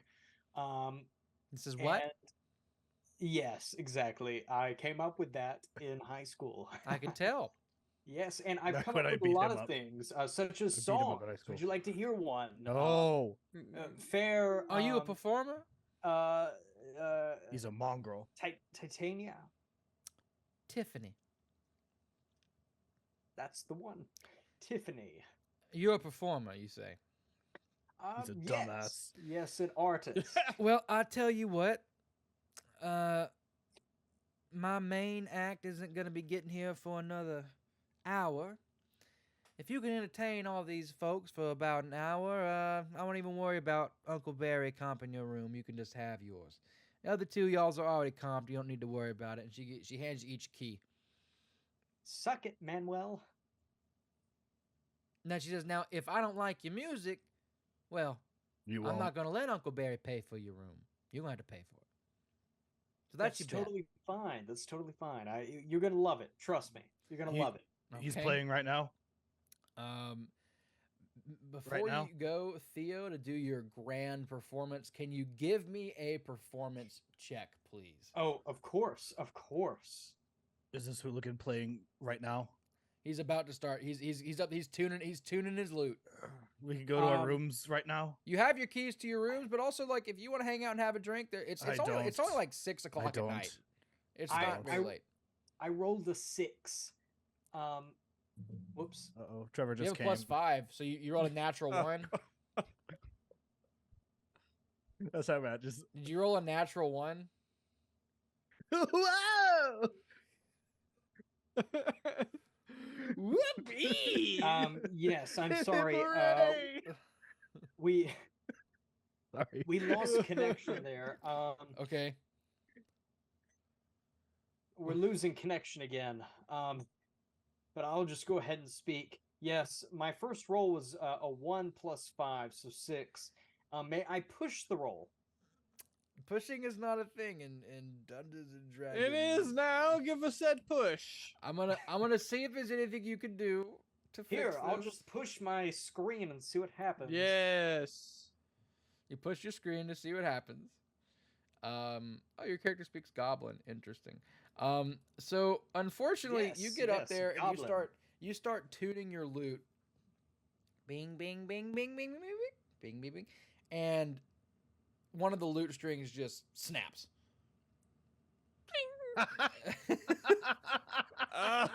One of your lute strings snap. It's And- okay, I have a flute. You have a flute? Okay. Will you blow into the flute for me? Yes. It's clogged. Something is inside that flute clogging it up. Blow harder, flute boy. Oh, I have a horn. This is the best he's ever sounded. Okay, now here's what I'm gonna let you do, Hudson. You have a chance. You have a chance to redeem yourself. Oh. If you can give me a sleight of hand check to quickly fix the broken string on your lute, you can re-roll that performance check. However, people are starting to laugh at you while you're up on stage. Yes, yeah, we are.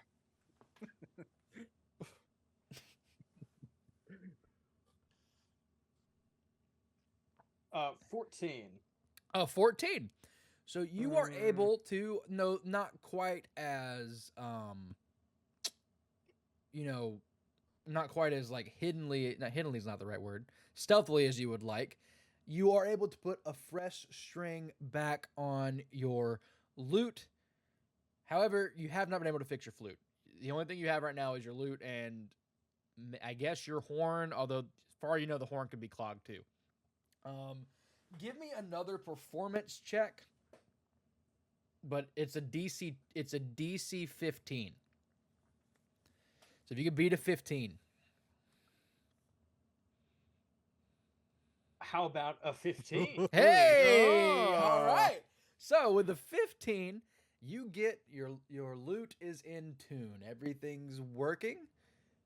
And people have seen now that you've gotten your stuff fixed. There's still some people chuckling at you. They think it's going to be. Tiffany does not look impressed. But with a 15 performance, you give what I would call pretty good. You know, it sounded fine. It wasn't off key. It didn't blow anybody away, but nobody was offended and nobody was, holding their ears because it was bad. People like, if you were to ask people about that, they would say, yeah, it wasn't bad. Oh, I don't actually get to sing. No, you can. I'm just saying Okay. that's how people are going to receive it. Is that wasn't bad. Okay. Sir, Excellent. the floor is yours if you'd like. This song I've been working on for some time, and it is one of my most famous songs. It is called "Holding Out for a Hero." Oh boy. Do you want to go to the room? No, you have to. Where have all the good men gone, and where are all the gods? Where are the streetwise Hercules to fight the rising gods? Is there a white knight upon a fiery steed? Late at night I toss and I turn and I dream of what I need. You suck!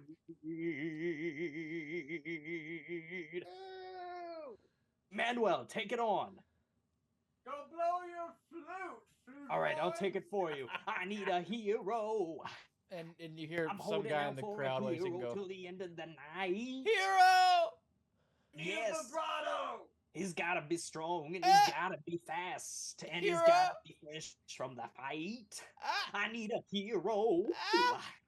I'm holding out for a hero to the morning light. Oh my God! He's gotta be sure and he's gotta be soon and he's gotta be larger than life. You've got this Larger one than drunk life. guy who's definitely been drunk since long like as 2 the p.m. song. Just turn up. This guy is having the best night of his life. Everybody else is kind of like, all right. I'm going. You made a polite applause.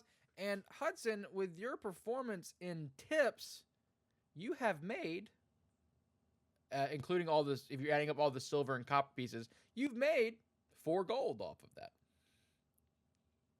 Wow. Oh, just 4 gold. You're in a farming town. Thank you. I hope you enjoy. I will be playing some more music, hopefully in the next few Never. minutes. All right, and you go up to see Tiffany at the bar, and Tiffany goes, "Not bad," and she slips you 1 gold piece, and she says, "Don't worry about your room." Well, thank you. Do you by any chance have any drinks on hand? Well, yes, we have ale, we have beer, we have whiskey, and we have wine. I think we lost Huddy. I'll think we take all lost of Huddy. them. He's back now. And he'll take So all. we have ale, back, I'm beer, back. whiskey, wine, and mead. We have mead.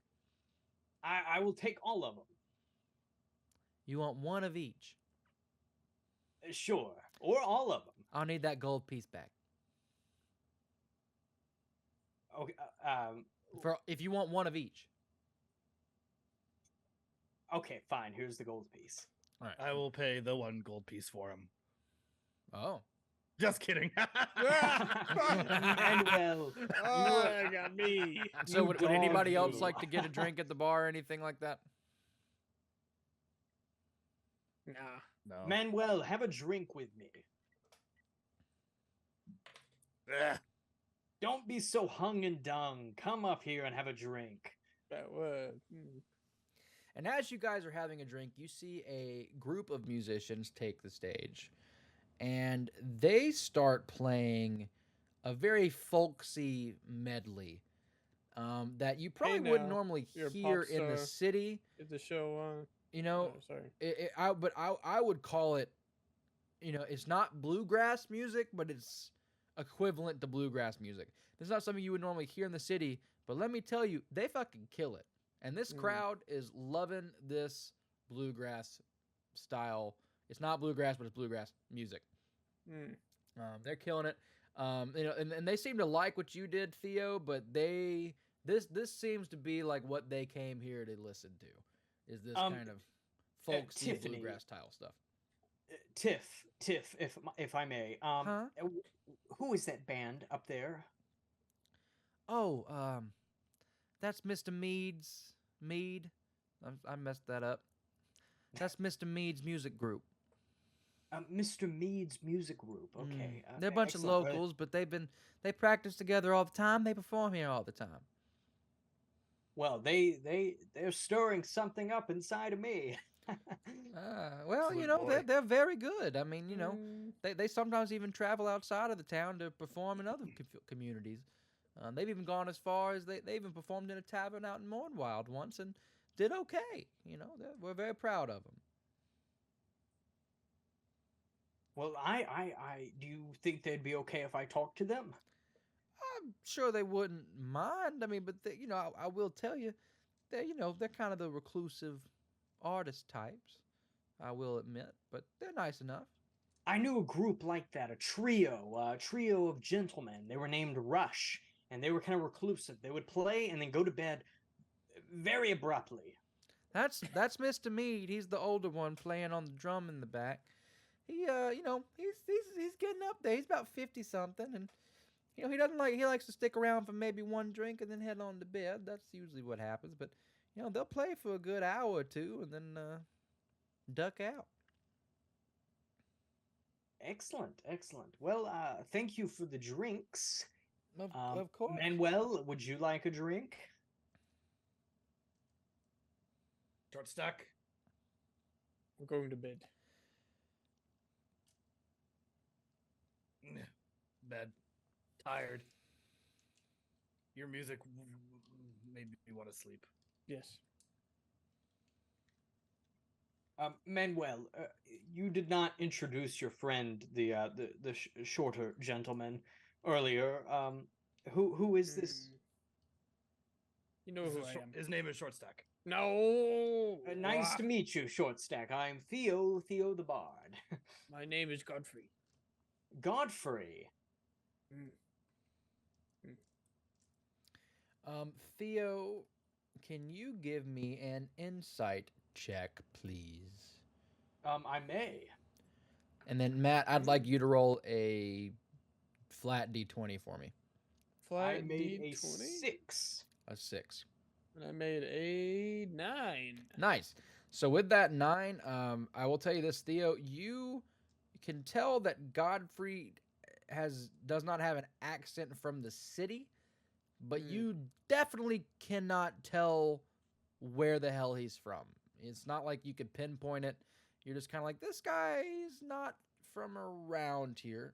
And then Godfrey, I would like for you,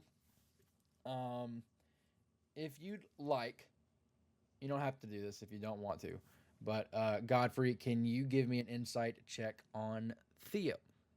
And Theo, can you give me a flat D20 roll? Yes. Flat D20. Insight for a natty 24. Whoa. And I got a natty 1. Well, Hey! Godfrey, You know, you've been in Mournwyld now for a couple of years. I've You been could tell. everywhere, man. You could Across tell the Theo. deserts, You could tell baby. Theo is the type of guy who has not left the city very much. He was born, bred, raised, always lived in Mournwyld. This is not a world traveler. This is a guy he's probably visited every district of the city, but and maybe visited an outside town or two. But like this guy is a Mournwyld guy. Yeah. Yeah. So that's kind of the vibe you're getting off each other. Well, Yeah. it's a pleasure to meet you, Godfrey. I guess off to bed with you then. Do you require a bedtime story? Am I right, Manuel? I have nightmares. I'm going to bed. All right, Godfrey this- goes to bed. Please, no more singing. Smith, have you arrived at the tavern by this point, or have you gone to see the horse guy? I went to see the horse guy. So with the horse guy, it's a guy you know. His name's Terry. Terry, Tari. Terry is like, hey, it's Smith, and basically you worked out a deal where for 20 gold total, that's 5 gold a piece. You'd each have a horse.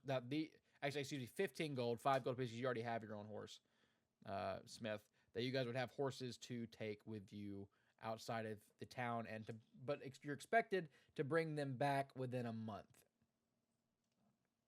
So you've been able Hopefully, to. it wouldn't take that long.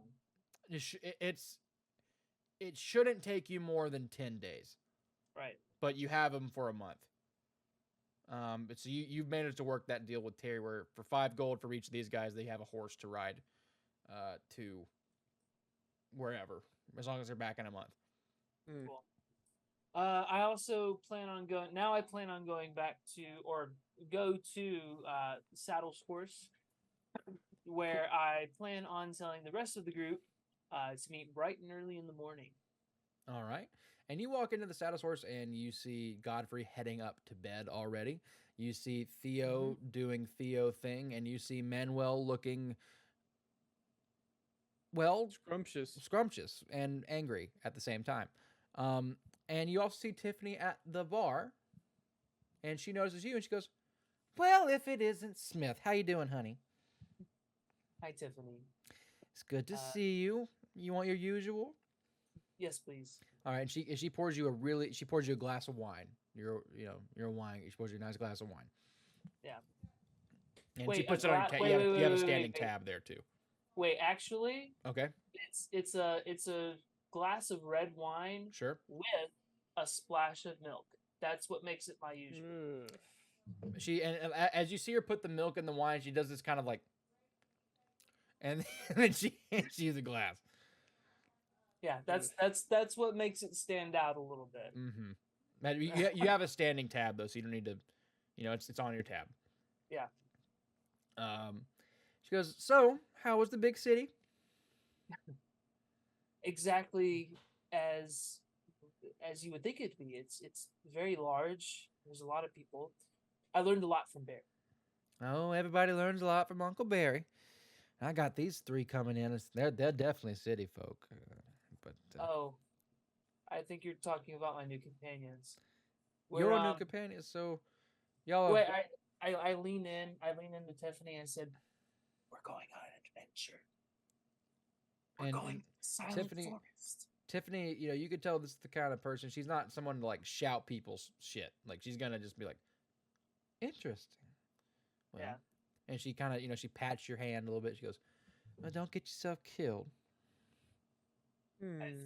I've heard. We've all heard the rumors. And you talking, and I guess we'll say you mentioned the sign bush. Because it's like I don't believe in all that stuff. If it's just a tree, trees are trees. You'll be fine. And then she gives you a bit of a knowing look, another little pat on the hand, and she gets back to kind of tending the bar. We'll say we're just to kind of expedite things. Everybody's kind of heads to bed. All right, Theo. Wait, I need to tell him that we're leaving bright and early in the morning. Well, Godfrey already went to bed, so if you want to tell them about getting up early, real quick. So I scoot on over to Manuel, also at the bar, and say, "Hi. Hello. I procured some horses, and we're leaving in the morning." Oh, hello, Smith. You got the Hi. horses? Yes, I've procured us all horses, and we'll be leaving in the morning. For all of us? Mm-hmm. Smith, come and have a drink. Come and have a drink. Look, Thank you. Titania here. Tiffany. Will, yes, that's the one. We'll get you a drink if you would like. I've got my glass, thank you. We'll be leaving bright and early in the morning, so it's probably best you rest up. Thank you for the horses. Of course. How early? Sunrise. Come on, man. And as you can play with this, Tiffany hands Theo a glass of water. Fine. And she gives Manuel a glass of water as well. Hmm. I'd like to order a glass of whiskey as well. Okay. That's going to be 2 silver. So, The whole Theo, like, I being then all give it. upset is just I give it to right over.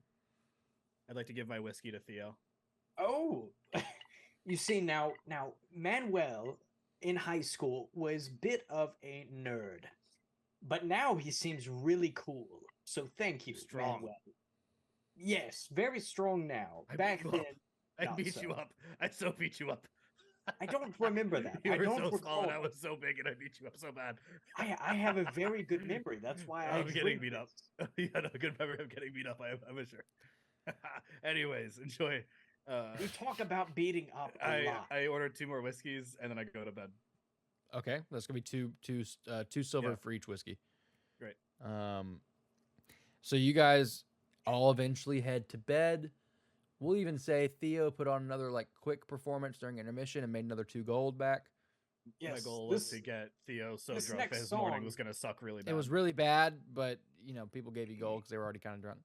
This next song is called "Through the Fire and Flames." Oh no. Yeah. I wanted to give Theo all those whiskeys so then he'd be really, really, really, really, really hungover in the morning. Oh, Sure. another glass. Thank you. Yeah, I ordered 3 for you. Then I went to bed. Very good. So if anybody how good has are the anything they need to locks? reset, we are officially taking a long rest. Hmm. How- If anybody good needs are the to locks do a in this long inn? rest. Do you want me to describe my little home that I live in? Yeah, so you have a pretty decently sized, since you're kind of doing more of the politician thing than actually farming, you kind of live relatively near the town square. You don't have like a big acreage. You have family that does have big acreage, but you yourself have basically a small, tiny house. It's kind of it's one big room, has a nice little, a fire with a cauldron for cooking, a nice bed. It's very warm and cozy. And it's very well kept. Yes, That being very a- neat. A half wood elf, like a half elf. Yeah. A wood elf. Yeah, a wood half elf. That's me. Yeah. It's very neat and well kept. It is Mhm. rustic. It is a cabin, but it is very like everything has its spot, and there's a lot of plants. And you walk in and you see, not unexpectedly, a letter from your mother, and that letter says, "Dropped by today, missed seeing you. Look forward to the next time you come home. Your mother, Alamemna." Ooh, I need to write her back immediately before I go to bed and tell her about this adventure that I'm about to go on. Also, your dad's name is Dan. My dad's name is Dan, and my mom's name is who? Alamemna. Ah, right. that She's makes the sense. elf. Yeah. But your dad's name is Dan Smith. Wow. Yep. Yeah. No. Yeah. Yep. Yes. So I need to. I write my got the mother- reference. Yep. Yep. Yep. Dan Smith. BYU. Anyway, I need to write back my mother and tell her about the Sure. adventure that I'm going on. Although, but I will tell you this letter from your mom, she's the type of mom who will write you literally every day. Like That's you are why not. I need to let her know. Yeah, you are not shocked at all that this is here. Hmm. And even though you told her you were going to be out of town, she still left a letter at your house. Which is right. I need to write a letter Yeah. right now. Yep. Yes. That's your mom. And that's my character. Yep. Yes. But yeah, I have a really it's small, but it's cozy and it's very neat. And it's got a lot of plants. And the bed is made. I made it that morning. You have a lot of books and Mhm. everything, and yeah, no, it's a cozy little house. And I make sure to pack my calligrapher set Perfect. because I remembered Price when we Mhm. talked about the staff thing being Yep. the spell casting. It's actually the calligrapher set. Remember? Hmm. That's true. That's how we worked it out. So everybody goes to bed. We wake up the next day. Theo, how many drinks did you think you had the night before? I lost count, but I Okay. continued. Okay, so can we get a Constitution saving throw from you? Yes, you may.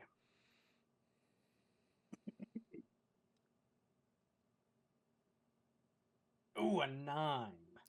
Okay, so with a 9, you're able to like get up and do stuff, but you feel really shitty. Like you definitely had a bit too much. You didn't drink enough water. You probably didn't eat enough. Like you definitely feel like you had 3 or 4 too many. And because of that, we're gonna say that if you try to make a perception check, you're going to have disadvantage if you try to make a perception check in the next 4 hours. All right. Very specifically. that. I'll keep that in Like mind. the sun's keep in bright, it's mind. giving you a headache. You're, yeah, not feeling great. So the 4 of you guys, you meet up with, or the 3 of you guys, you meet up with Smith at the stables. You've each gotten your horses. Smith, of course, comes to the zone. And you guys start heading toward Terrace Town, which is going to be about a 2-day ride on horses. And I will just say, for expediency's sake, it goes pretty smoothly. You know, you heard a couple weird noises, but it turns out it was a fox, that kind of thing. You make it to Terrace Town. And Terrace Town, now when you heard farming village, this is what you'd expect. It's like 5 or 6 buildings, not much going on, a sign saying welcome to Terrace Town. And what would you like to do now that you're in Terrace Town? Terrace Town is about a 3-hour horse ride away from the Terrace Town. Silent Forest. It's Get very the close. fuck out of here. Oh, I need to go talk to Cassandra. I need to Sure. go find Cassandra in Terraceville, actually. Terraceville, excuse me, not Terrace Town. Here, Mhm. Terraceville. I wrote it down. Thank you. I need to go find Cassandra. All right, so you go to find Cassandra. If you're Give going to her do the that, can I get a investigation check? I gotta go give her this letter. 18. 18. So you notice too, like, you were told that she's kind of like the lady in charge, and there is a larger, looks like a town hall center in Terraceville. So you would expect the lady in charge to be there. And that's where I'll head. Gentlemen, since we've spent the past 2 days together, I'm sure we're already quite used to each other right now. So why don't you go feed the horses? I'll go talk to Cassandra about heading forward into the forest. I pick up short stack and I say, I feed the horses him. No, put me down. All right, so you go to try to find Cassandra. Cassandra is not there, but you do see a young man worriedly pacing in the town hall. Young human male, can't be more than like 17 or 18. Excuse me. Huh? What is it? Greetings. My name is Moraechiljastulfgar Smith. What? Just call me Smith. I'm looking for Cassandra. And you see his face. He gets a very stricken look and goes, "What do you want with my mom?" Oh, we were sent here from Ballistown. Yeah. We're adventurers. We're going into the Silent Forest. I was told to speak with Cassandra. Did you say the Silent Forest? Barry Townsend sent us. No, I have a letter from him. I understand, but that's where my mom went to the Silent Forest a few days ago, and I haven't heard from her. I mean, she does this occasionally. She'll be gone for a couple days, and she's visited before, but it's been an extra day or two longer than normal. She's not here. What do you need to know? And you see this kid. This kid is just seems to be just worried sick. So I go and I sit down. I ask him to sit down if he's not already sitting down. You get it. He kind of sits down on the bench next to you. It was a good problem resolution, problem solve thing for a good old Smith. But he goes, I had this letter from Barry Townsend for your mother to read. That since she's not here, I guess you will do. And I hand him the letter, which I have not read yet. The letter is just a simple letter of introduction from Barry. Like, dear Cassandra, this is my protege, Moraechiljastulfgar Smith. Well, some companions of his, and you're looking to go into the Silent Forest. I'm hoping you can give them any information you can from your old friend, Barry Townsend. That's pretty much all the letter says. And I haven't read it. I assume there might have been something a little bit more like catching up with each other. I mean, it was just, oh yeah, it does also probably say something like, looking forward to hearing from you soon, and hopefully we can catch up at the yearly farming festival. Yeah. So, but that's the letter, and this boy, he looks at it and goes, I mean, the only information you need to know about the Silent Forest is that it's creepy. And I wouldn't go there if I were you. Well, we have to go. We came all this way. 2 days. If you go, will you look for my mom? Do you know where she goes? I know she went to the forest, but she says I'm not old enough to go with her yet. You don't know where? She goes to the forest. She stays there for a day or two, and then she comes back, but she's been gone now about 4 or 5 days. As far as I know, she doesn't go that far in, maybe like, I don't know, an hour or two into the forest max on foot, and then camps out, I guess, and then comes back, but I haven't gotten to go with her yet. The only thing I have is this little piece of rock she gave me. A rock? Yeah. It just looks like a simple stone that she's kind of small stone that's tied to a like a string that he wears kind of as a necklace. It's not carved or anything, it's just flat rock. Very, like, almost though unusually smooth. Polished. Well, so I'm gonna mention it. I'm gonna be like, it's interesting. Oh. Yeah, this was my dad's. And then, he passed away when I was about 7. And so I started wearing it, and Mom said this is what she gave him as a wedding present. It's just a cool rock, but it's how I remember my dad. No carvings. No, it's smooth. Polished. Mom said she did it, And maybe she said she found it. I don't know where she got it, but it was a gift. Sorry, I've forgotten my manners. What's your name? Liam? Liam. Well, it's a pleasure to meet you, Liam. As I said, I'm Mr. Smith, and I was wondering if there's any way that you could help us before we venture into the forest. What does your mom usually bring with her? What do we need to bring? I mean, just rations, canteen of water, tinderbox, just normal camping stuff, but she always goes to the forest for some reason instead of somewhere else. You know, hunting knife, that kind of stuff. Nothing especially weird. She's never brought her gun or anything. One more thing. There wouldn't happen to be any persons who sell sap from the forest. Sap? Tree sap. No. No one really goes and gets anything out of the forest. It's just kind of there. I mean, the nearest place to get timber is like another that isn't the forest would be like a few weeks away. No one really No. gets. I'm sorry. Medicinal sap from that specific forest.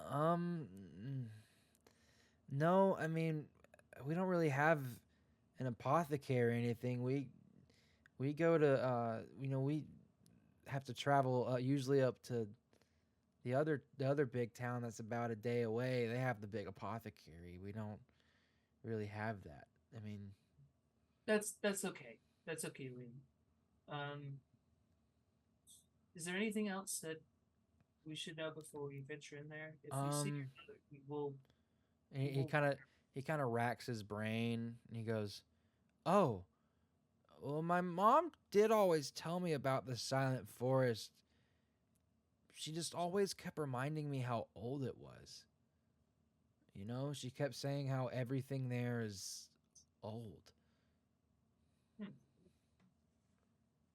Thank you, Liam. I think it's best that you probably go to bed for a little while. Do you have anyone taking care of you? No, I mean, I'm watching the house. You know, I just turned 16. I could watch the house. You know, like I got it. It's just I'm worried. You know. I understand. Well, we're going to go ahead, and if we find her, we'll bring her back. I promise. All right. So, Mr. Smith, you go and you meet the other three who've kind of gotten to know their horses a little bit, and you guys head towards the silent forest. It's I about also tell him. I tell him what happened. Sure, absolutely. Share everything you learned. And again, didn't really learn much other than just to kind of bring the standard rations, which you guys all have, and that the forest is very, very old. Very old. And you guys finally reach Silent Forest, and it is, as the name implies, the closer you get to it, the less wildlife you hear. There's not any birds chirping. You're at the edge of it. And these are not just trees, these are large, tall trees. These are huge trees. There's no wind blowing. You don't hear any birds. It's pretty dark in there because there's so many leaves kind of covering everything. And all you see is these trees. Can anybody give me, anybody who wants to, a perception check? 11. Okay. 18. Very nice. And you have dark vision, correct? I think as a dwarf, right? Ooh, as You have not quite reached the 4 hours of. You haven't fully sobered up yet. What did you roll? Yeah, I Dirty got dark 20. vision. You got a 20? Dirty 20, yeah. Dirty 20? Theo? I got a 21. Okay. Natty. You know what? I'm feeling nice today. So everybody, I can do it at a disadvantage. give me that disadvantage roll, and then I'll see if I'm feeling nice or not. All right. You might not need it. I mean, 4. okay. So, so I will say this for those of you guys looking in the forest, if you really look, it's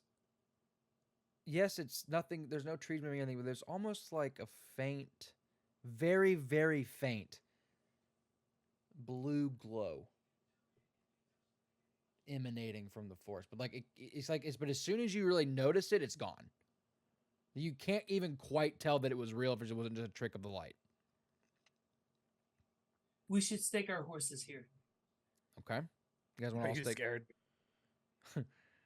Are you scared? Ooh, spooky forest. Do you guys want to jump on in? Go on in. No, we'll stake our horses. So we'll Okay. put a stake in the line. Does anybody have like anything to eat or like an aspirin or maybe some water? There's Give plenty. you something to eat. There are canteens if you need water. I just need something. My head is like spinning. Manuel, I really appreciate all the drinks last night, but a little too much. Can I clap really loudly right by his head? Oh my gosh, that reminds me of the people next door, the other room next door to me. They kept clapping all night. Good for them. Good for them, chat. Weren't you in shortstop next door to me? Yeah, we were. No. Yeah, we were. No. You see, I can still be funny. Yeah. And do you guys want to hear a song? I'm very good Nope. at this time of day. Let me sing you a small folk song.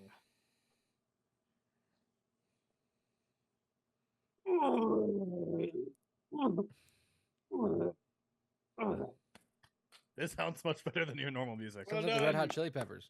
It's probably my Uh, favorite song of yours. Thank you. Very good. So it's safe to say you guys venture into the forest. Yes. So you guys walk Sure into do. the forest. I go in first. All right, you go in first, and there is this, and again, you guys all are starting to notice like you kind of see those things are kind of have a bluish glow, but again, as soon as you really focus on that bluish glow, it's gone, like that. You guys are kind of walking into the forest, and you were told this heart tree's at the center, so you're kind of just going straight, and all of a sudden you come upon what looks like a large, smooth stone, about 10 feet high. It's not pointed. It's almost just like this kind of flat and rounded sided stone. There's no carvings. I go and I touch it. You touch it. Touch it. Touch it. Okay. Touch it. Theo, where are you standing? And Godfrey, where are you standing? And Manuel, where are you standing as I Smith think goes I to touch would've- this obelisk? I would have looked at the stone and then ignored it, and I was ahead of the group anyway, so I think I'm like past it. Okay. Yeah, I'd be Theo following. is Theo's in the very back because he's really having a hard time. Sure. Godfrey? Godfrey's another artificer. You know what? I'm watching. I like this stone. It's a nice stone. Now, you are a dwarf, Godfrey. Yeah, exactly. I like this stone. It's a nice stone. So what's and- going on? I would really like for you, my dwarf man, to give me, I believe it is a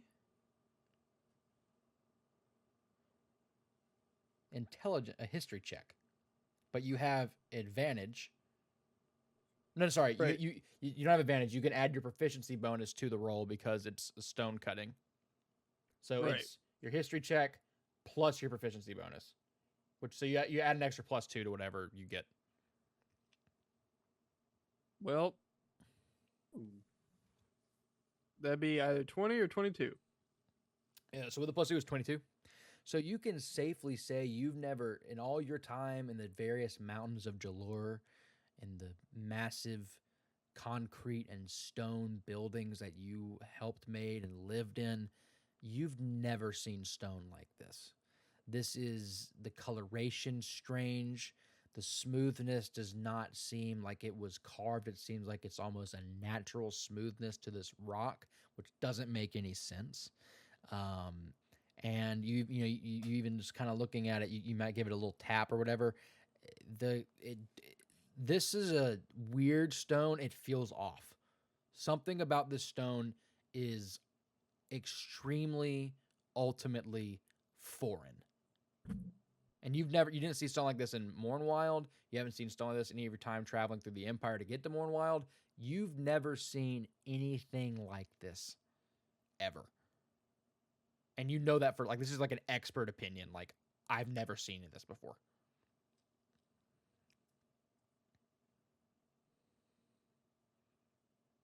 But he's about to touch it. Smith's about to touch it. Yep. Well, I'm curious. Okay. And you said, Theo, you're kind of in the back. Yes, All I'm right. all the way in the back. A rock is a rock is a rock. Mr. Smith touches the stone. And as soon as, like, your full hand makes contact with it, so not like when your fingertips touch it, nothing happens, but you kind of do like a full hand on it. You feel like what feels just like a very, like a wave of wind just go boom, like circularly out of the stone. And very gently starts to pulse. Boom. Boom. Boom. And around the stone, 4 smaller stones, seemingly like places to stand, just kind of rise up out of the ground. One is right underneath the feet of Theo the Bard. Now, since he was standing on it, boom, boom, boom.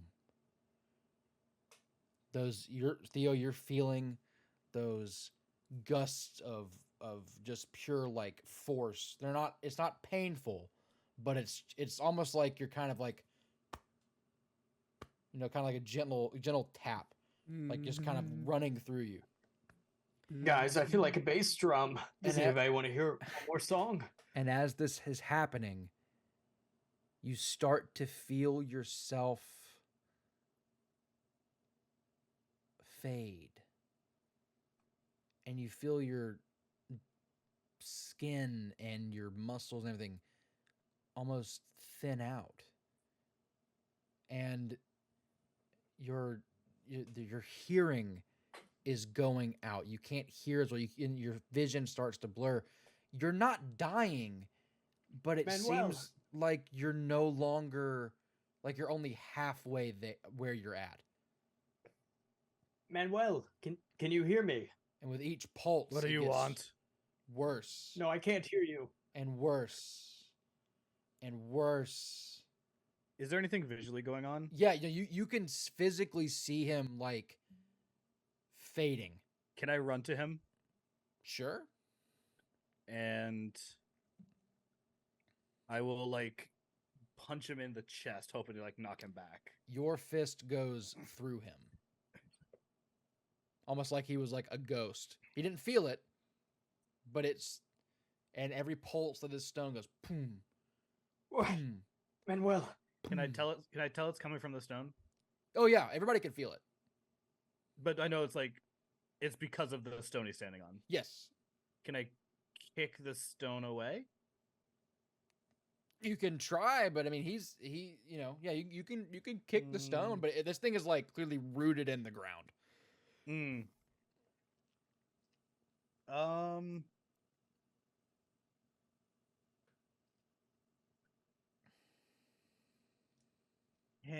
I hit it with my hammer? Sure. Okay. Can you give me an attack roll with your hammer? Yeah. It's gonna be an AC of 10. You can beat a 10 Okay. to hit it. D&D Beyond rolls very slowly for me. Oh, you're good. You're good. So I'll wait.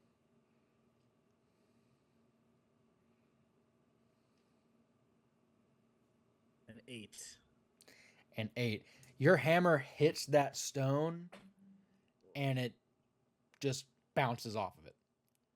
That stone felt like the hardest piece of metal you've ever felt. And all the while, boom, boom, boom.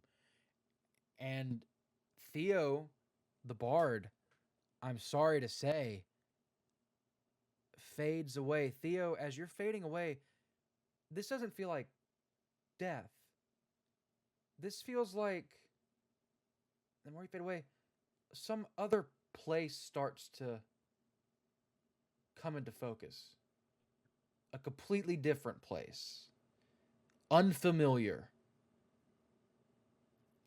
But as this is happening, on the platform on the other side of the stone, something starts to materialize. Or should I say, someone. Boom. Boom. Boom. A smaller shape. I'm assuming a hooded shape. Begins to form at this, across the stone, standing area. Hudson, would you like to introduce your character for us?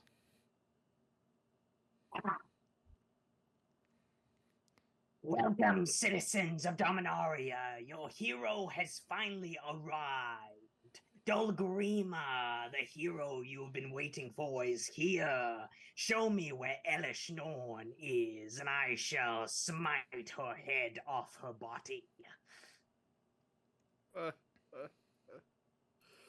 Oh, That's right. man. Theo the Bard has seemingly switched places with a kinku by the name of Dolgrima. And guys, I think that's where we're going to end it tonight. This will be less annoying than the last guy, I guess. Oh, Dolgrima. Dolgrima. Wow. What is up Dolgrima. with Hudson and all these secret characters? Why is Hudson always? Oh, He Dolgrima. wanted to Play do one it. I couldn't say character, no. bro. It was too Jesus good. Christ. Ah. It was too good. I gotta start a new campaign, Hudson. All right, cool. Let me just build 4 characters. Yeah. Switch between them. Well, no, I originally wanted to play with Dolgrima, but I was like, wait, it'd be so much funnier if I just made a character and that character just like completely died because Dolgrima just blipped in.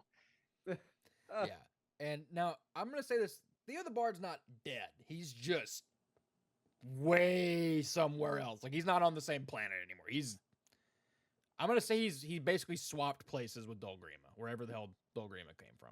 Yeah, Um, Dolgrima, he came from Adventures from what's it called? Adventures from the Beyond or whatnot.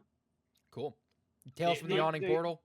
Yeah, the regular D&D. Yeah. Yeah, but you'll learn more why Dolgrima was going through a portal. Right. And as we're ending night, we are entering into the Silent Forest where shit will get weird. Before we do our sign-offs, I want to say thank you, everybody, for coming by to watch. Again, the VOD, of course, will be right here on the Twitch channel.